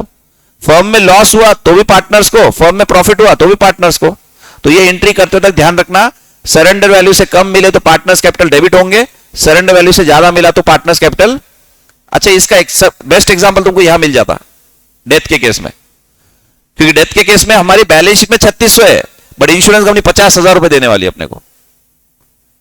3600 बैलेंस शीट में लिखा हुआ है, लेकिन वो कुछ मतलब नहीं है। अब तुम इंश्योरेंस कंपनी को जाके बोल रहे हमारे पार्टनर की डेथ हो गई, एक पार्टनर के, तो आपका पॉलिसी हमारा निकाला हुआ था, तो आप ये पॉलिसी के डॉक्यूमेंट्स लो, हमको क्लेम दो। अब कितना क्लेम? 50,000।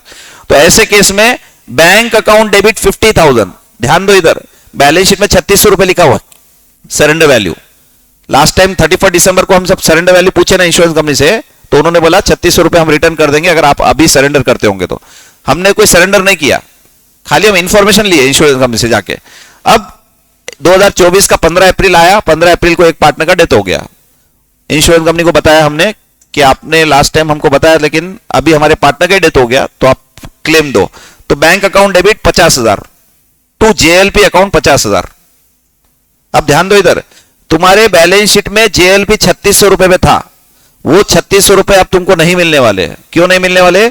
क्योंकि पार्टनर का डेथ हो गया तो तुमको इंश्योरेंस कंपनी 50,000 देने वाली है। 3600 अलग थोड़ी देंगे। और पॉलिसी वैसे भी बंद होने वाला है क्योंकि एक पार्टनर का डेथ हो गया, policy close, you will get 50,000, policy close हो जाएगी तुम्हारी।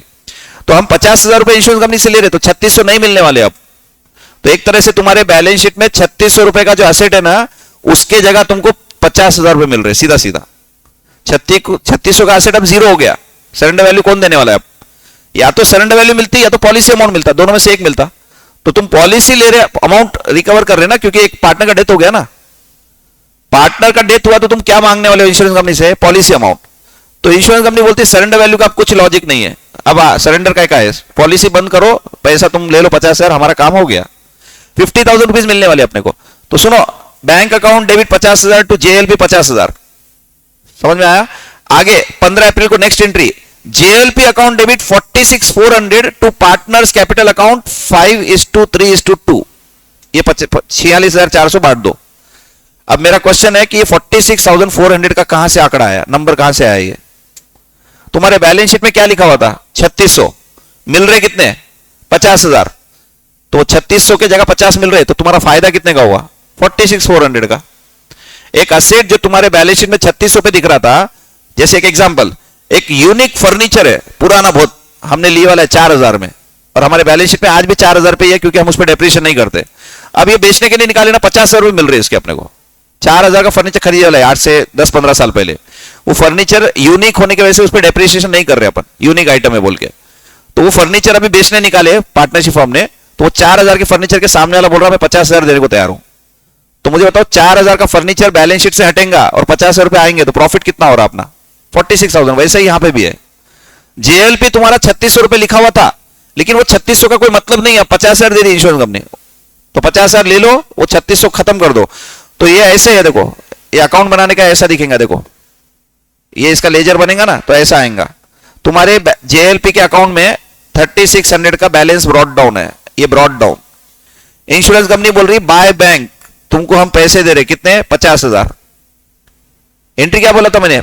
इंश्योरेंस कंपनी से पैसा मिलने की, पॉलिसी अमाउंट मिल रहा है अपने को। एंट्री क्या होती है? Bank account debit to JLP. 3600 का बैलेंस ब्रॉड डाउन था, ये बैलेंस ब्रॉड डाउन है, और 50,000 इंश्योरेंस कंपनी दे रही है। तो मुझे बताओ डिफरेंस कितना आ रहा अकाउंट क्लोज करते तक? 50,000 50,000। तो डिफरेंस कितना है?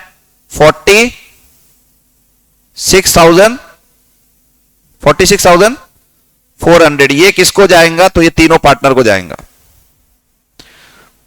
एक असेट जो हमारे बुक्स में 3600 पे था, उसका इंश्योरेंस कंपनी हमको 50,000 दे रही। सिंपल वो लॉजिक है। जो 3600 के एसेट को 50,000 में जब बेचते तो प्रॉफिट तो होता ही होता, और वो प्रॉफिट किसका रहेगा? तीनों पार्टनर का रहेगा, तीनों पार्टनर का। कंफ्यूज रहे, बिल्कुल कंफ्यूज मत होने दो कि सर जिसका डेथ हो उसको मिलना चाहिए ना, उसको नहीं मिलता, उसकी थोड़ी पॉलिसी थी सेपरेट, उसकी अकेले की पॉलिसी थी। क्या उन्होंने प्रीमियम भरा था क्या उसकी जेब से? नहीं, फर्म ने भरा था। पैसा फर्म ने भरा है ना, तो पॉलिसी के पैसे भी फर्म के है। खाली ये आए वाले जो 50,000 रुपए है ना, ये हेल्प करेंगे अपने को 50,000 उसको देने के लिए। फर्म को उसको पैसे देने पड़ेंगे ना, डेथ हो गया तो पैसे तो वापस करने पड़ेंगे, तो 50,000 कहीं ना कहीं हेल्प करेंगे उनको। जो पैसा अपने को बिजनेस में से निकाल के देना पड़ता था, वो पैसा अपने पास जेएलपी से आ गया, वो पैसा अपन दे देंगे उसको। ये 50,000 उसको दे कर देंगे। है लेकिन किसके ये पैसे? ये तीनों के पैसे। किसके? 50,000 तीनों के। लेकिन अपने फर्म के अंदर आ गए तो वो फर्म उसको यूज करेगा सामने वाले का हिसाब करने के लिए, जिसका डेथ हो गया उसको, जो उसका हिसाब करने के लिए। तो ये उसका यहां पे ये है ट्रीटमेंट। ठीक है, तो यहां पे ये कौन सा मेथड था अपना? Asset method. एसेट मेथड क्यों बोले वाला समझ में आया क्या? एवरी ईयर तुम्हारा एसेट साइड पे जेएलपी नाम का एसेट दिखेगा सरेंडर वैल्यू पे, सरेंडर वैल्यू पे दिखेगा। पहले साल 0, दूसरे साल कुछ ना कुछ सरेंडर वैल्यू जो दी वाली रहती क्वेश्चन में। अच्छा, ये सेम क्वेश्चन जो है ना, अभी जो अपन नंबर्स पढ़ रहे हैं, ये जो क्वेश्चन है सेम, ये एमटीपी में दिया हुआ है। सेम क्वेश्चन, खाली मेरे ख्याल से ए बी सी बोल के दिया वहां पे, सेम अमाउंट। यही नील वैल्यू 900, 2000, 3600, यही नंबर्स, यही रेशियो। तो ये सेम क्वेश्चन 5 मार्क के लिए अपने एमटीपी, जो 10 एमटीपी क्वेश्चन पेपर है ना तुम्हारे को इंस्टीट्यूट ने दिया, उसमें है ये क्वेश्चन 5 मार्क के लिए। बट वहां पे पूरे मेथड से नहीं, मेरे ख्याल से एक मेथड से पूछा उसने कि एंट्रीज क्या होते बताओ बोल के, एक ही मेथड से पूछे वाला है। ठीक है, तो ये क्वेश्चन सेम है वहां पे, सेम नंबर्स के साथ। चलो अब आ जाओ लास्ट मेथड। पिछले मेथड में और ये मेथड में फर्क क्या था बोलो मुझे, एक्सपेंस मेथड में और असेट मेथड में। एक्सपेंस मेथड में जो प्रीमियम भर रहे थे वो खर्चा बता रहे थे, आखिरी में जब इंश्योरेंस कंपनी से पैसा मिलेगा वो पूरा पार्टनर्स को बांट दो। सरेंडर वैल्यू मिली, सरेंडर वैल्यू पार्टनर्स को बांट दो, और अगर पॉलिसी अमाउंट मिला डेथ की वजह से तो पॉलिसी अमाउंट बांट दो। और वहां पे वो टेंशन नहीं है, अपन 3600 लास्ट टाइम बोले थे, तो इंश्योरेंस कंपनी 3500 भरी तो क्या होगा, तो 3500 ट्रांसफर करो पार्टनर्स को। 3600 बोले थे लास्ट टाइम, लेकिन अभी 4000 दे रही इंश्योरेंस कंपनी, तो 4000 का क्या करना, 4000 ट्रांसफर कर दो पार्टनर्स को, क्योंकि तुम्हारे बैलेंस शीट में कुछ है ही नहीं ना। बैलेंस शीट में तो तुम्हारे सरेंडर वैल्यू है ही नहीं, कुछ भी जेएलपी लिखा ही नहीं है तुम्हारे बैलेंस शीट में। तो पहला वाला मेथड सबसे इजी है, वो बोलता every year transfer to P and L, whenever insurance company will pay the amount it will be transferred to partners, partners को बांट दो उसको। ठीक है, वो सिंपल है एकदम, bank to JLP, JLP to partners, ये एंट्री होती है वहां पे। ठीक है, और ये जो एसेट मेथड है ना, ये एसेट मेथड में तुमको एक फॉर्मूला यूज करना पड़ता है एवरी टाइम पी&एल में ट्रांसफर करने के लिए कितना अमाउंट जाना चाहिए। हर साल पी&एल में कितना ट्रांसफर करेंगे इसके लिए एक फॉर्मूला यूज करना पड़ेगा तुमको। कौन सा फॉर्मूला है उसका, opening surrender value add premium paid less closing surrender value.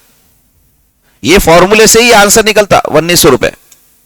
Opening surrender value मतलब पिछले साल कितनी थी, एड प्रीमियम पेड इस साल कितने पैसे भरे 3000, लेस क्लोजिंग सरेंडर वैल्यू इस साल के एंड में क्लोजिंग सरेंडर वैल्यू कितनी है।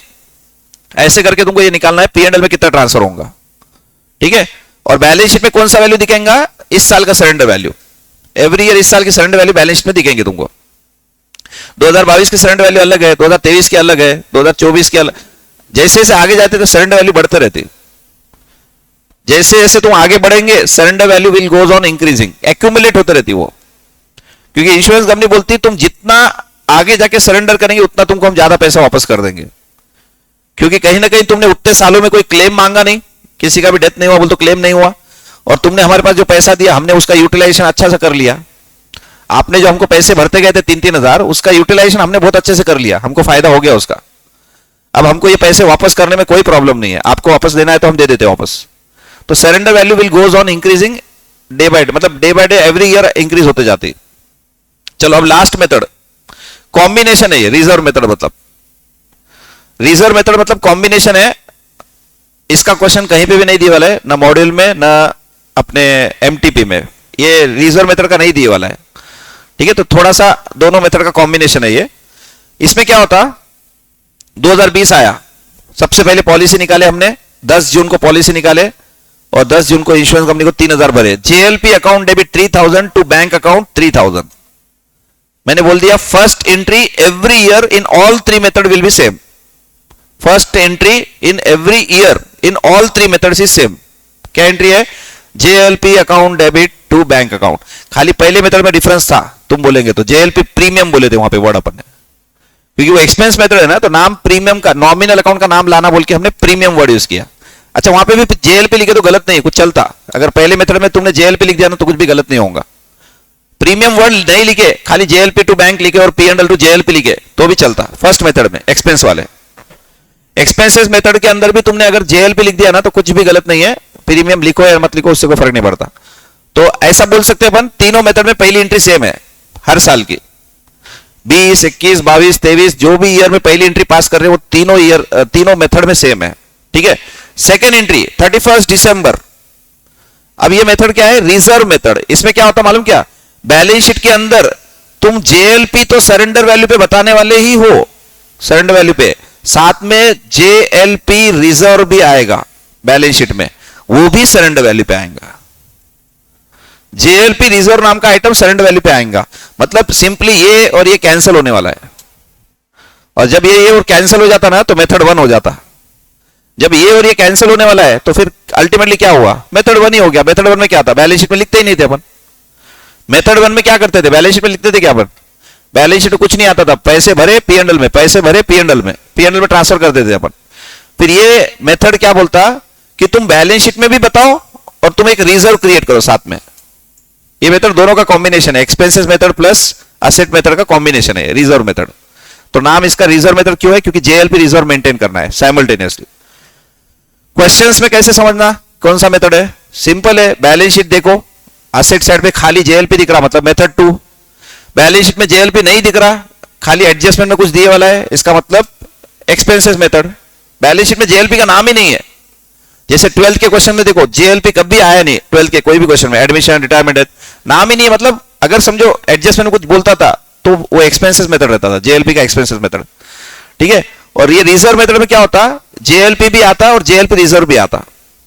मतलब तुम फॉलो कर रहे सेकंड मेथड भी और फर्स्ट मेथड इनडायरेक्टली फॉलो हो रहा, क्योंकि इधर साइड में जब तुम जेएलपी रिजर्व लेके आ रहे तो ये कैंसिल हो जाता।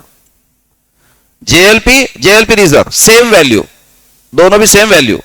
अब सेम वैल्यू पे है तो बैलेंस शीट में जब एसेट और लायबिलिटी सेम वैल्यू पे है तो कैंसिल हो जाती है एक तरह से। ठीक है, तो यहां पे देखो 31 दिसंबर 2020 फर्स्ट ईयर का सरेंडर वैल्यू कितना था? फर्स्ट ईयर का सरेंडर वैल्यू 2020 का कितना था? 0। तो profit and loss account debit to JLP reserve 3000। Profit and loss में कितना जा रहा? 3000 टू जेएलपी रिजर्व 3000। देखो यहां पे जेएलपी है और यहां पे जेएलपी रिजर्व है, दोनों में डिफरेंस है। ये जेएलपी है और ये जेएलपी रिजर्व है। और नेक्स्ट एंट्री 31 दिसंबर को क्या कर रहे हैं? JLP reserve account debit 3000 to JLP account 3000। तो ये तीनों एंट्री को अगर तुम प्लस माइनस करेंगे ना, सब कैंसिल हो जा रहा। JLP cancel, JLP reserve cancel. तो अल्टीमेटली एंट्री क्या हुई? Profit and loss account debit to bank. पहली मेथड की एंट्री हो गई एक तरह से। यहां पे बैलेंस शीट में ना जेएलपी आएगा ना जेएलपी रिजर्व आएगा। JLP reserve at 0 value and JLP at 0 value because in the first year surrender value is 0। पहले साल में surrender value कितनी है? पहले साल में surrender value कितनी है? 0 है। तो बैलेंस शीट में वैसे भी आना नहीं चाहिए ना, तो कैंसिल हो गया। देख लो, ये तुम देख लो यहां पे सब एंट्रीज, तीनों भी एंट्री में कैंसिल हो गया सब। ये तीनों एंट्री में कैंसिल हो गया। JLP account debit bank, P&L account debit JLP reserve, JLP reserve account debit JLP. तो ये तीनों एंट्री में जेएलपी और जेएलपी रिजर्व कैंसिल हो गए, मतलब ये 0 हो जाएगा। बट आगे ऐसा नहीं होगा 2021 क्योंकि यहां सरेंडर वैल्यू की वैल्यू है कितनी है? सरेंडर वैल्यू यहां पे 900 रुपए है ना। सरेंडर वैल्यू सेकंड ईयर में कितनी है? 900 है ना। 2021 का 10th June JLP account debit to bank account 3000। पहली एंट्री ऑल 3 मेथड्स सेम। 31 दिसंबर 2021 profit and loss account debit to JLP reserve, this entry will also same in third method all years. पूरे साल में सब में 2020, 21, 22, 23 सब ईयर में second entry भी देख लो सेम है, हर जगह देख लो सेकेंड एंट्री अमाउंट भी सेम है। मैं खाली एंट्री बोल रहा नहीं, अमाउंट भी सेम है। देख लो 3000 और 3000। मतलब तुम क्या कर रहे? जेएलपी रिजर्व में P&L account debit to JLP reserve बोल के 3000 रुपए ट्रांसफर कर दे रहे जेएलपी रिजर्व में। पहली entry JLP account debit bank 3000। दूसरी entry profit and loss account debit JLP reserve 3000। Reserve create करे तुमने 3000 का। थर्ड एंट्री में वो फॉर्मूला लगाने का अपने को। कौन सा formula? Opening surrender value add premium paid less closing surrender value. ये फॉर्मूला लगा के तुमको क्या करना है, तुम्हारा जो ये जेएलपी रिजर्व है ना, उसके अगेंस्ट में जेएलपी को ऐसे ट्रांसफर कर दो। JLP reserve debit, JLP account credit. Amount कौन सा? ये वाला opening surrender value add premium paid less closing surrender value. करो ये। ओपनिंग सरेंडर वैल्यू कितनी है अपने? 0 फर्स्ट ईयर में। Add premium paid 3000 less closing surrender value 900। कितना आता? 0 प्लस 3000 3000 माइनस 900 2100। 2100 से रिजर्व और जेएलपी को कैंसिल कर दो। जेएलपी एसेट है और जेएलपी रिजर्व लायबिलिटी है। तो तुम जब लायबिलिटी को डेबिट और एसेट को क्रेडिट कर देना तो कैंसिल हो जाती है। ये देखो यहां पे वही हो रहा, reserve account debit to JLP. Liability account debit to asset account कर रहे अपन, तो लायबिलिटी को कैंसिल कर रहे, एसेट को भी कैंसिल कर रहे। कितने से? 2100 रुपए से। तो उससे क्या हो जाता? 3000 रुपए जो डेबिट किए थे 2100 से कैंसिल हो गया। 3000 से जो क्रेडिट किए थे 2100 से कैंसिल हो गया। अब बैलेंस शीट में क्या होगा? जेएलपी रिजर्व नाम का आइटम लायबिलिटी साइड पे दिखेगा 900 रुपए से, और जेएलपी बोल के बैलेंस शीट में एसेट साइड पे दिखेगा 900 रुपए से। दोनों तरफ 900 आ जाएंगे। अब क्यों? क्योंकि तुमने एंट्री से ऐसे करे जिसके अंदर क्या हो गया, जेएलपी और जेएलपी रिजर्व एक दूसरे को कैंसिल कर दिए अप टू 2100 आउट ऑफ 3000। 3000 में से 2100 से कैंसिल हो गए वो, तो बच्चे कितने दोनों में बैलेंस? 900 900 900 900 बैलेंस बच्चे वाले। चलो 2022 में आ जाओ। 2022 में क्या हुआ? 10 जून की एंट्री जेएलपी टू बैंक 3000 3000, 31 दिसंबर की entry P and L account debit JLP reserve 3000 3000 3000 3000। तो जैसे ही मैंने 31 दिसंबर 2022 को 3000 की एंट्री किया, मेरा जेएलपी रिजर्व का बैलेंस जो पिछले साल, जेएलपी रिजर्व का बैलेंस जो पिछले साल 900 था, वो अब 3900 हो गया। क्यों? क्योंकि जैसे मैंने जेएलपी रिजर्व क्रेडिट किया 3000 से, ये 3000 से बढ़ गया। ये देखो, लास्ट ईयर 900 था ना, वो 3900 से बढ़ा, 3000 से बढ़ा दिया मैंने, क्योंकि क्रेडिट किया ना मैंने अभी। ये क्या है? क्रेडिट। और ये जो 900 रुपए जेएलपी था, ये भी इंक्रीज हो गया। 3000 रुपए देखो डेबिट किया हमने जेएलपी, तो ये जेएलपी 900 रुपए प्लस ये 3000 रुपए यहां पे लिखे, तो ये भी हो गया 3900 3900। बट तुमको पता है 2022 में सरेंडर वैल्यू 3900 है ही नहीं। सरेंडर वैल्यू 3900 नहीं है। कितनी है सरेंडर वैल्यू 2022 में? मतलब थर्ड ईयर में सरेंडर वैल्यू कितनी थी? 2000। तो अब क्या कर रहे हैं? 31 दिसंबर को JLP reserve account debit to JLP, opening surrender value add premium paid less closing surrender value. Opening surrender value 900 add premium paid 3000 less closing surrender value कितनी है? 2000। कितना आता देखो, ये opening surrender value add premium paid less closing surrender value कितना आता? 1900। तो 1900 की एंट्री हो गई। इसका मतलब ये 1900 रुपए से तुम्हारा ये कम हो जाएगा और ये भी 1900 रुपए से कम हो जाएगा। कम क्यों होगा? क्योंकि तुमने एंट्री को रिवर्स कर दिया ना। थर्ड एंट्री क्या कर रही है? थर्ड एंट्री जेएलपी और जेएलपी रिजर्व को कैंसिल कर रही है, और कैंसिल इस तरह से करना है कि तुम्हारे बैलेंस शीट में सरेंडर वैल्यू आ जानी चाहिए। तो मुझे बताओ 2022 में सरेंडर वैल्यू कितनी है? 2000 है। तो 2000 आ गया ना, ये क्या है? 3900 प्लस माइनस 1900, ये क्या 1900 से कैंसिल कर दिया अपन ने। तो 1900 से कैंसिल करने की वजह से तुम्हारा यहां का बैलेंस कम हो गया 2000 पे, और यहां पे बैलेंस 2000 हो गया। अब पोजीशन क्या है? JLP reserve 2000, JLP account 2000। फिलहाल में तुम्हारी बैलेंस शीट की पोजीशन क्या है? In 2022 your JLP reserve will be 2000 and JLP balance is also 2000। दोनों सरेंडर वैल्यू पे रहते। Every year both JLP reserve and JLP will be at surrender value. Surrender value पे दोनों दिखते जाएंगे तुमको। ठीक है। अब आ जाओ 2023। 2023 तो 2023 में क्या है? वापस से पहली entry same, JLP account debit to bank account 3000 3000, 31 दिसंबर को profit and loss account debit JLP reserve 3000 3000। थोड़ा सा ऑब्जर्व करेंगे ना, तो एवरी ईयर पहले दो एंट्री सेम हो रहे हैं रिजर्व मेथड में। ये जो रिजर्व मेथड है ना, इसमें पहले दो एंट्री हर साल सेम है, 3000 की एंट्री है। तो तुम देखो प्रॉफिट एंड लॉस अकाउंट में हर साल 3000 ही जा रहा। प्रॉफिट एंड लॉस अकाउंट में हर साल 3000 लिख दे रहे अपन। तो पहले मेथड में क्या किए थे? वही तो किए थे, 3000 पीएनएल में डालते थे अपन, यहां पे भी डाल रहे।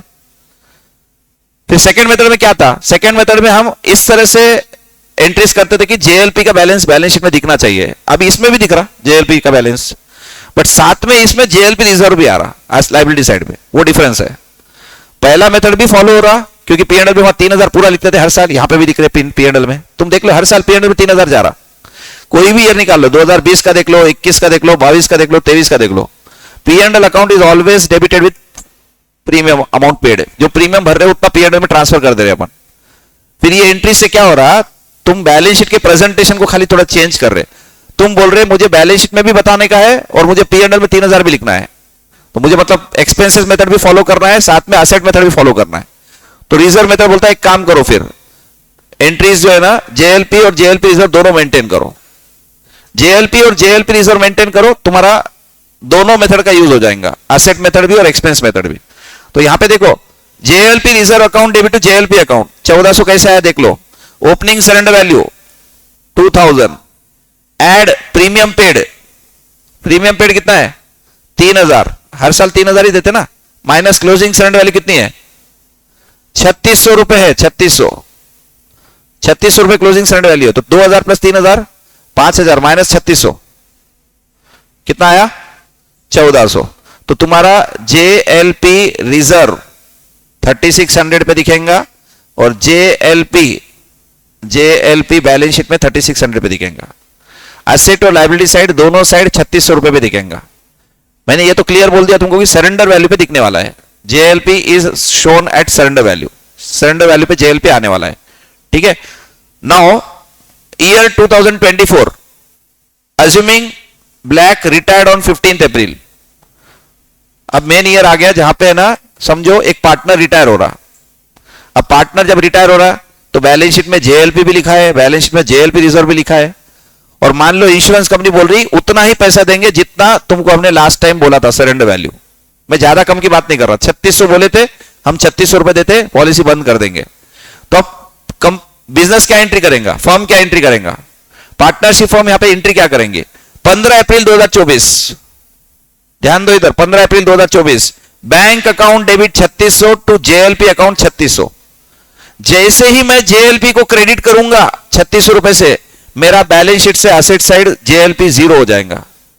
Asset account always have a debit balance, asset account always have a debit balance. JLP 3600 पे एसेट पे दिखा रहे थे हम, अभी क्रेडिट कर दिया मैंने, तो बैलेंस शीट से जेएलपी गायब हो जाएगा, बैंक बैलेंस 3600 से बढ़ जाएगा। अब बचा क्या, reserve. JLP reserve account debit to partners capital account. क्या हुआ इसमें, रिजर्व डेबिट करने से क्या होता, कम होगा कि बढ़ेगा। लाइबिलिटी साइड के आइटम्स क्या रहते हैं, डेबिट करने से खत्म हो जाते हैं। तुम क्या कर रहे, जेएलपी रिजर्व को डेबिट कर रहे 3600 से, और पार्टनर्स कैपिटल को क्रेडिट कर दे रहे, कितने से, 3600 रुपए से, तीनों में डिवाइड कर दे रहे, 5:3 में। खत्म हो गया, इतने में आंसर हो गया कंप्लीट। हटा दो जेएलपी, जेएलपी रिजर्व दोनों हटा दो। कैसे हट रहा वो देखो तुम, पैसा मिला, जेएलपी हटा दिया हमने, रिजर्व डेबिट करके पार्टनर्स को बांट दिए। अपन जनरल रिजर्व को क्या करते थे, एडमिशन, रिटायरमेंट, डेथ में पार्टनर्स को बांटते थे ना, जेएलपी रिजर्व पार्टनर्स को बांटना है, जेएलपी रिजर्व भी पार्टनर्स को बांट देना है सीधा सीधा, ठीक है। जेएलपी रिजर्व में जो भी बैलेंस है it should be transfer to partners capital in retirement, in retirement. Retirement में ये होगा। डेथ में क्या होगा, अगर डेथ में 50,000 मिलने वाला है तो क्या होगा, क्योंकि बैलेंस शीट में तो 3600 दिख रहा, बैलेंस शीट में इधर साइड में जेएलपी 3600 रुपए पे है, और इधर जेएलपी रिजर्व, जेएलपी रिजर्व ये 3600 रुपए पे है। अब मुझे बताओ, इंश्योरेंस कंपनी बोल रही कि तुम्हारा पार्टनर का डेथ हो गया ना, तुमको 50,000 देंगे हम। लो एंट्री 15 अप्रैल की, bank account debit 50,000 to JLP account 50,000। तो जैसे ही जेएलपी क्रेडिट करे 50,000 से, तो ये 3600 तो चला गया, निगेटिव बैलेंस हो गया तुम्हारा जेएलपी में, कितना, 46,400। निगेटिव बैलेंस क्यों बोल रहा मैं, क्योंकि एसेट साइड पे तुम्हारे 3600 का एसेट था, 3600 का एसेट था, तो तुमने 3600 के आगे एसेट के अगेंस्ट में 50,000 क्रेडिट कर दिया। 3600 का एसेट था, उसके अगेंस्ट में तुमने 50,000 क्रेडिट कर दिया, मतलब तुम्हारा बैलेंस नेगेटिव हो गया 46,400 से, 46,400 से नेगेटिव हो गया। नेक्स्ट एंट्री में क्या कर रहे हैं, JLP account debit 46,400 to JLP reserve account 46,400। मतलब इसको पॉजिटिव बनाने के लिए या इसको जीरो करने के लिए इसको हमने क्या किया, डेबिट करा, JLP account debit 46,400 to JLP reserve account 46,400। ये एंट्री न्यू है, ये एकदम न्यू है। न्यू एंट्री क्यों है, क्योंकि पहले जरूरत नहीं पड़ी थी, 3600 का था, 3600 मिल गए तो वहां प्रॉब्लम नहीं आया था। यहां पे क्या हो रहा, 3600 तुम्हारे बैलेंस शीट में दोनों साइड है, अब तुमको मिल रहे 50,000, तो तुम्हारा बैंक बैलेंस 50 से बढ़ने वाला है, जेएलपी 3600 रुपए जीरो। वो जीरो करने के लिए मुझे क्या करना पड़ा, जेएलपी अकाउंट को 46,400 से डेबिट करना पड़ा, और क्या करेंगे, इसका क्रेडिट कर देंगे जेएलपी रिजर्व को। तो जो रिजर्व में बैलेंस 3600 है ना, वो इंक्रीज हो जाएगा 46,400 से, फर्दर इंक्रीज हो जाएगा। इंक्रीज क्यों होगा, क्रेडिट करने से जेएलपी रिजर्व बढ़ता, जेएलपी रिजर्व अकाउंट क्रेडिट से बढ़ता, डेबिट से कम होता, ठीक है। इतना तो अब समझ में आना चाहिए कि जेएलपी रिजर्व रहता क्या, लायबिलिटी साइड का आइटम। लायबिलिटी साइड के कोई भी आइटम का रूल क्या है, credit will increase, debit will decrease. Liability side के कोई भी आइटम को जब जब क्रेडिट करते हैं तो उसका इंक्रीज होता बैलेंस, जब जब डेबिट करेंगे तो डिक्रीज होता। तो हम क्रेडिट कर रहे जेएलपी रिजर्व, तो ये इंक्रीज हो जाएगा 46,400 रुपए से। तो 3600 का तो पहले से बैलेंस था, 46,400 और आ गया, कितना हो गया, ये कितना हो गया, 50,000। JLP reserve account debit 50,000 to partners capital account 50,000, ठीक है। शॉर्ट में बोलूं क्या, ये जेएलपी इधर है और इधर जेएलपी रिजर्व है, ध्यान दो, इधर 3600 है, ये भी 3600 है, ये कैंसिल कर दो। इंश्योरेंस कंपनी 50,000 देने वाली, एसेट साइड में बैंक बैलेंस बढ़ेगा, पार्टनर्स कैपिटल क्रेडिट कर दो। इफेक्टिवली ये तीनों एंट्री का वही हो रहा, bank account debit to partners capital, वही एंट्री हो रही। इफेक्टिवली क्या हो रहा, एसेट साइड 3600 है, लायबिलिटी साइड 3600 है, कैंसिल कर दो दोनों को भी। क्या कैंसिल करने के लिए एंट्री क्या होती है, JLP reserve account debit JLP 3600 3600 cancel, balance sheet से दोनों आइटम हट जाएंगे। फिर अब 50,000 आए, उसका क्या करना, bank account debit to partners capital, दो ही एंट्री में काम खत्म। ये तीनों एंट्री याद नहीं रहते तो वो दो देख लो, दो एंट्री में भी काम हो जाता। क्या करना है तुमको, जेएलपी और जेएलपी रिजर्व को कैंसिल कर दो। क्यों, अब बैलेंस शीट में उसको रखने की जरूरत ही नहीं है, क्योंकि एक पार्टनर का डेथ हो गया, इंश्योरेंस कंपनी 50,000 देने वाली है अपने को। बैंक अकाउंट डेबिट 50,000, किसका पैसा है ये, पार्टनर्स का है, पार्टनर्स का अकाउंट कैपिटल क्रेडिट, तीनों पार्टनर को क्रेडिट कर दो 50,000। खाली मैं जो बता रहा ये डायरेक्ट हो गया, यहां पे थोड़ा घुमा के ले रहा हूं। पहले क्या बोल रहा, एसेट को पहले पैसे किसका है उसमें लेको, एसेट में ले लो, फिर वो एसेट में जो बैलेंस क्रेडिट हो गया उसको पहले रिजर्व में ट्रांसफर करो, फिर रिजर्व में से पार्टनर्स कैपिटल में ट्रांसफर करो। ये जो है ना तीन एंट्री, वो थोड़ा सा घुमा के करे वाला है। लेकिन अगर इसको कंफ्यूज नहीं करना है, एग्जाम में आ गया शॉर्ट में करना है, तो क्या करो, जेएलपी रिजर्व को कभी भी कैंसिल कर देना और जो पैसा आ रहा हो पार्टनर्स को बांट दो। जेएलपी और जेएलपी रिजर्व को एक दूसरे में कैंसिल कर दो। कैंसिल करने के लिए रूल है, असेट को क्रेडिट करो, लायबिलिटी को डेबिट करो, रिजर्व डेबिट टू जेएलपी, और बाद में आए वाले पैसे पार्टनर्स में बांट दो। दो एंट्री में भी काम हो जाता, दो ही एंट्री में काम खत्म। ठीक है, अभी ये हो गया तुम्हारा जेएलपी रिजर्व मेथड, ये रिजर्व मेथड था अभी लास्ट वाला। एग्जाम में रिजर्व मेथड फॉलो हो रहा है, ये कब समझता, बैलेंस शीट में दोनों साइड में जेएलपी दिखेगा तुमको, जेएलपी रिजर्व भी दिखेगा, जेएलपी भी दिखेगा, तो समझ जाना कि ये थर्ड मेथड फॉलो कर रहे हैं। वो पार्टनरशिप फॉर्म जो क्वेश्चन दिया है ना, वो थर्ड मेथड फॉलो कर रहा। एग्जाम में बहुत ईजी है समझना, क्वेश्चन में खाली जेएलपी एसेट साइड पे दिया वाला है, लायबिलिटी साइड पे कुछ नहीं दिया वाला है, तो मेथड 2 फॉलो हो रहा, मेथड 2। और बैलेंस शीट में जेएलपी नहीं है लेकिन एडजस्टमेंट में कुछ बोल रहा है जेएलपी के बारे में, तो मेथड फर्स्ट फॉलो हो रहा, जो पैसे आ रहे हैं वो पार्टनर से बांट दो, सीधा सीधा, पहला मेथड, इजीएस्ट वाला मेथड। जो पहला वाला मेथड है ना, वो सबसे इजीएस्ट वाला मेथड है। उसमें क्या होता, बैलेंस शीट में जेएलपी है ही नहीं, जो पैसा आ रहा ले लो, पार्टनर्स में बांट दो, bank to JLP, JLP to partners capital, दो एंट्री में काम खत्म। ठीक है, तो एग्जाम में ये समझना बहुत इजी है कि कौन सा मेथड जेएलपी का फॉलो हो रहा, क्वेश्चन के अंदर बहुत इजीली समझ में आ जाता। बैलेंस शीट तो रहती ही रहती, एडमिशन में भी रहती, डेथ में भी रहती, रिटायरमेंट में भी रहती, बैलेंस शीट तो दी वाली रहती है क्वेश्चन में। और क्वेश्चन में एडजस्टमेंट में अगर जेएलपी के बारे में कुछ बोल रहा है तो ऊपर चेक करो बैलेंस में लिखा है क्या जेएलपी, नहीं लिखा है तो एक्सपेंसेस मेथड, लिखा है असेट साइड पे तो सेकंड मेथड असेट मेथड, दोनों साइड लिखा है जेएलपी तो थर्ड मेथड रिजर्व मेथड, ये रिजर्व मेथड। और रिजर्व मेथड लगने को हार्ड है लेकिन है इजी, कुछ भी नहीं है, तुमको जेएलपी रिजर्व को कैंसिल करना है, आए वाले पैसे पार्टनर से बांट देना है। सरेंडर वैल्यू आए तो सरेंडर वैल्यू बांट दो, पॉलिसी अमाउंट आए तो पॉलिसी अमाउंट बांट दो, सीधा सीधा।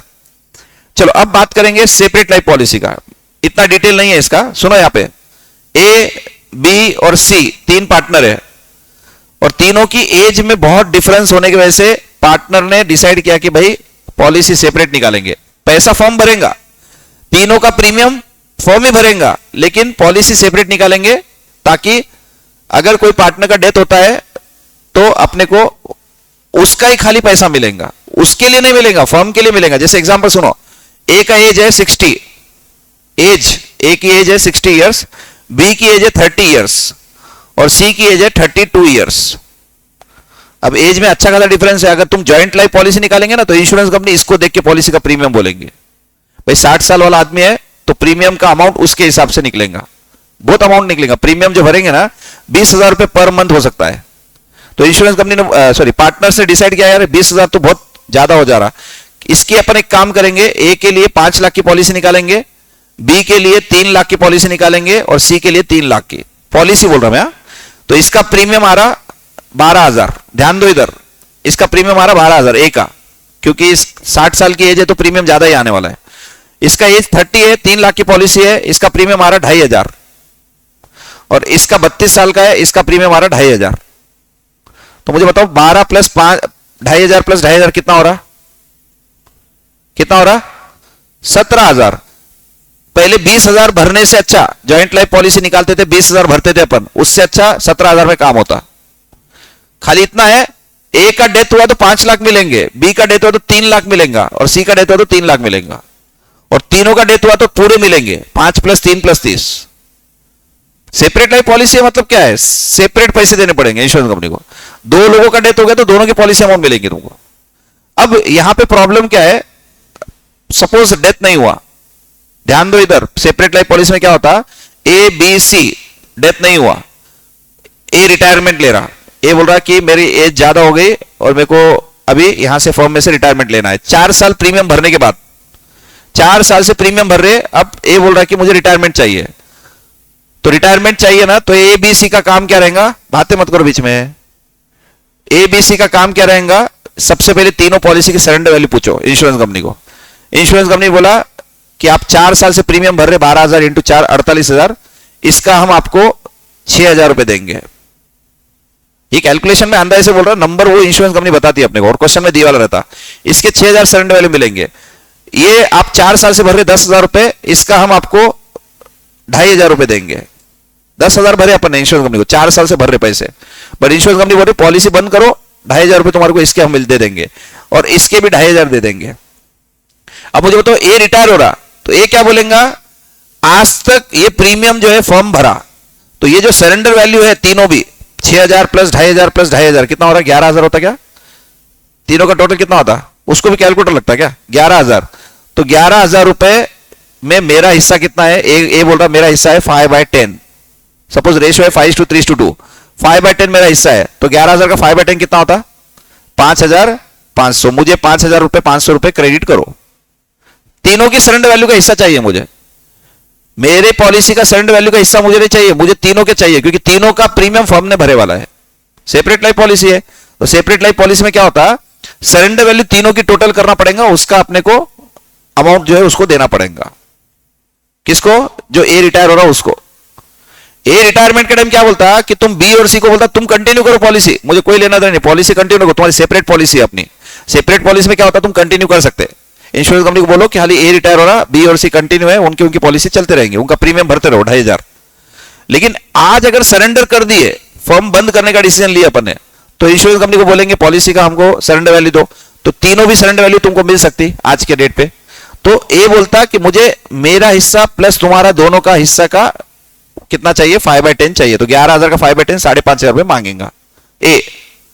तो एक तरह से अपने को वो हिसाब से 5,500 के हिसाब से एंट्री करनी पड़ेगी, मतलब इंश्योरेंस कंपनी को एंट्री पैसे लेते एंट्री क्या करना है, bank account debit 11,000, bank account debit 11,000 to ये A B C, A capital B capital C capital, तीनों को भी है ना, ये 11,000 को हम 5:3:2 में बांट देंगे, 5-3-2, 5/10 3/10 2/10 इस तरह से बांट देंगे। तो सेपरेट लाइफ पॉलिसी आने के चांसेस बहुत कम है, लेकिन फिर भी कंसेप्ट तो मालूम रहना। छोटा सा क्वेश्चन एक तो पूछ लिया तो तुमको खाली ए रिटायर हो रहा और ए को कितना पैसा मिलेगा, ऐसा कोई क्वेश्चन बना के पूछ सकता, तो फिर वो टाइम पे याद रहना तीनों की सरेंडर वैल्यू का हिस्सा मिलेगा, उसको याद रखना। अब सुनो, ए का डेथ हो गया, 4 साल का प्रीमियम का पॉलिसी प्रीमियम भर रहे अपन, और सडनली ए का डेथ हो गया।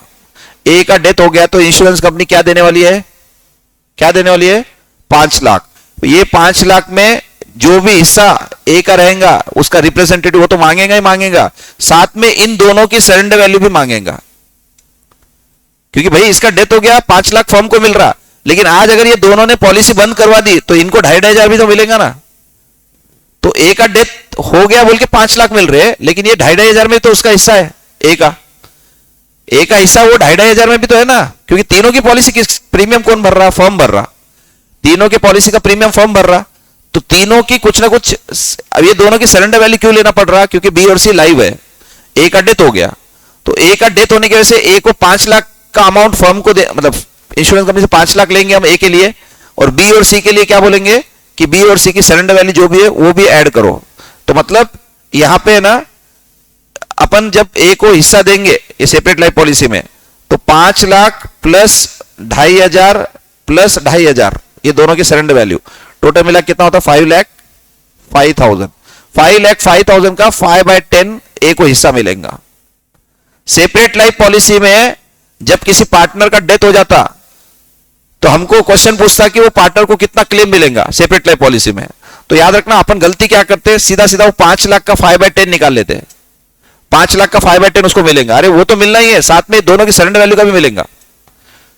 क्यों इसमें उनका हिस्सा नहीं क्या ए का, ये दोनों की जो पॉलिसी चल रही है वो सरेंडर करेंगे तो उसके पैसे जो मिलेंगे वो फर्म के, उसके अकेले के थोड़ी नहीं, दोनों के बी और सी के।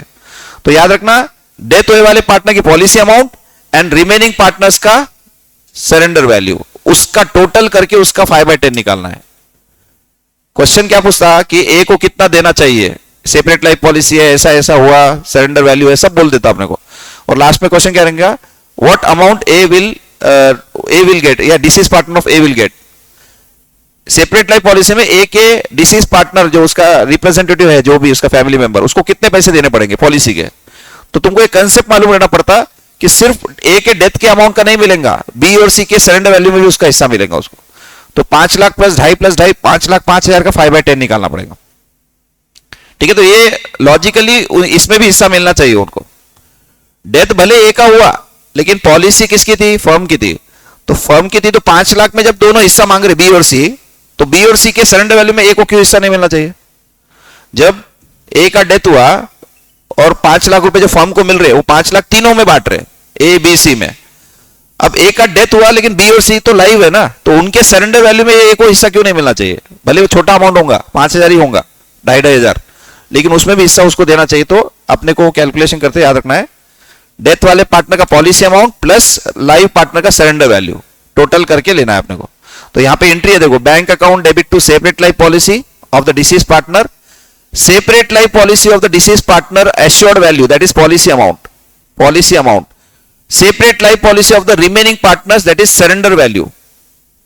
रिमेनिंग पार्टनर मतलब लाइफ पार्टनर जो बचे वाले हैं, डेथ होने के बाद जो बचे वाले पार्टनर उनको रिमेनिंग पार्टनर बोल रहे हैं यहाँ पे, उनकी surrender value to executor, total value distributed in the profit sharing ratio. ये दोनों का टोटल करके प्रॉफिट शेयरिंग रेशियो में डिस्ट्रीब्यूट करो। एग्जीक्यूटर मतलब वो लीग जो डेथ हो गया ना, उस पार्टनर का एग्जीक्यूटर जो भी रहेगा उसको। And to remaining partners total value distributed in the profit sharing ratio. ये एंट्री बता रहा हूं। ये जो 5 लाख 5,000 है ना, उसमें हिस्सा कैसा बांटना है अपने को। तो separate life policy of the deceased partner, that is assured amount, sum policy amount, separate life policy of the remaining partner, that is surrender value. ये हो गया 5 लाख 5,000 मेरे एग्जांपल में। टू एग्जीक्यूटर 5 लाख 5,000 का 5/10 बांट दो इधर। टू रिमेनिंग पार्टनर मतलब बी और सी, बी और सी को भी क्या करना है, प्रॉफिट शेयरिंग रेशियो में बांट देना है अपने को। वो 5 लाख 5,000 ही, 5,05,000। ठीक है, तो ये है सेपरेट लाइफ पॉलिसी का। खाली एक माइंड में रखो क्योंकि ये चांसेस कम है, जेएलपी आने का चांस है, ये सेपरेट लाइफ पॉलिसी के चांसेस कम है, बट मॉड्यूल में छोटा सा पैराग्राफ दिए वाला है सेपरेट लाइफ पॉलिसी का।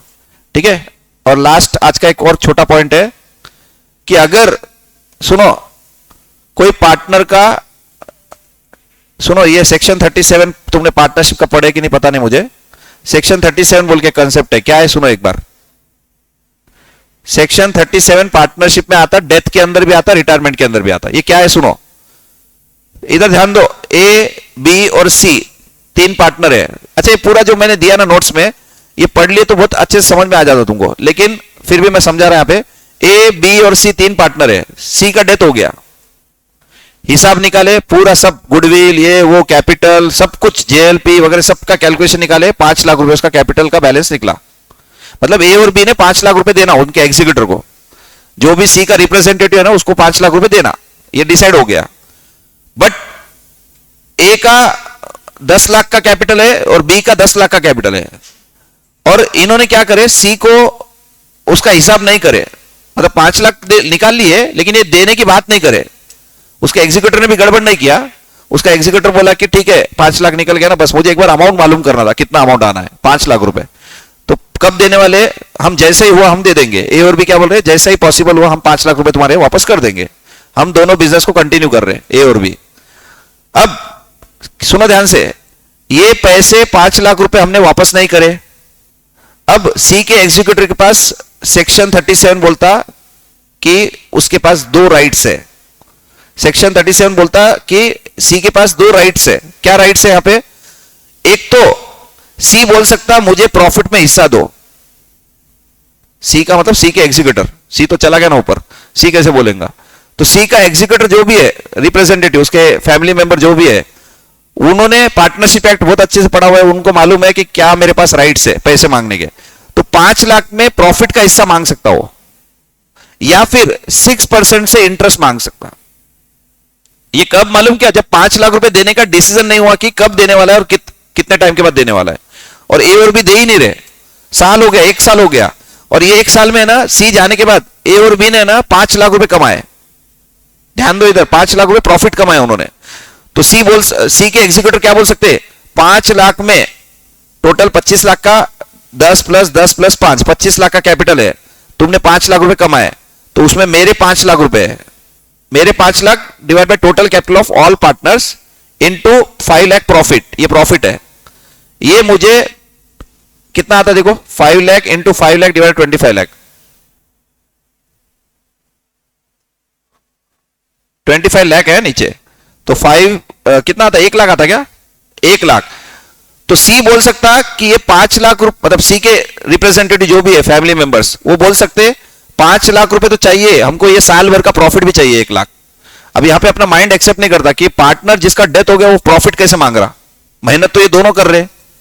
लेकिन सेक्शन 37 क्या बोलता कि अगर सी को उसका पैसा वापस नहीं किया गया और ये भी बताया नहीं गया कि उसको क्या मिलने वाला है, इंटरेस्ट कितना देंगे वगैरह, ऐसा डिसीजन कुछ भी नहीं हुआ, तो सी के रिप्रेजेंटेटिव को राइट्स है प्रॉफिट में हिस्सा मांगने का, या तो 6% इंटरेस्ट मांग। अच्छा समझो, सी जाने के बाद लॉस हो गया, सी जाने के बाद सी चला गया, डेथ हो गई, लॉस हुआ बिजनेस के अंदर, तो सी बोल सकता मुझे 6% इंटरेस्ट दो, मुझे प्रॉफिट में कोई इंटरेस्ट नहीं है, प्रॉफिट नहीं चाहिए मुझे, मुझे 6% का इंटरेस्ट दो बोल के बोल सकता।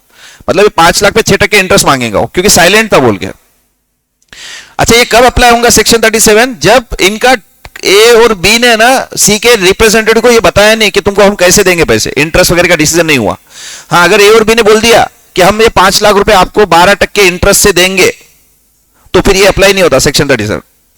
पार्टनरशिप एक्ट का सेक्शन 37 कब अप्लाई होगा, जब कोई पार्टनर रिटायर या डेथ हो गया और उसके साथ में उसके पैसे का हिसाब का क्या है बोले नहीं रिमेनिंग पार्टनर ने, तो वो सेक्शन 37 अप्लाई होता।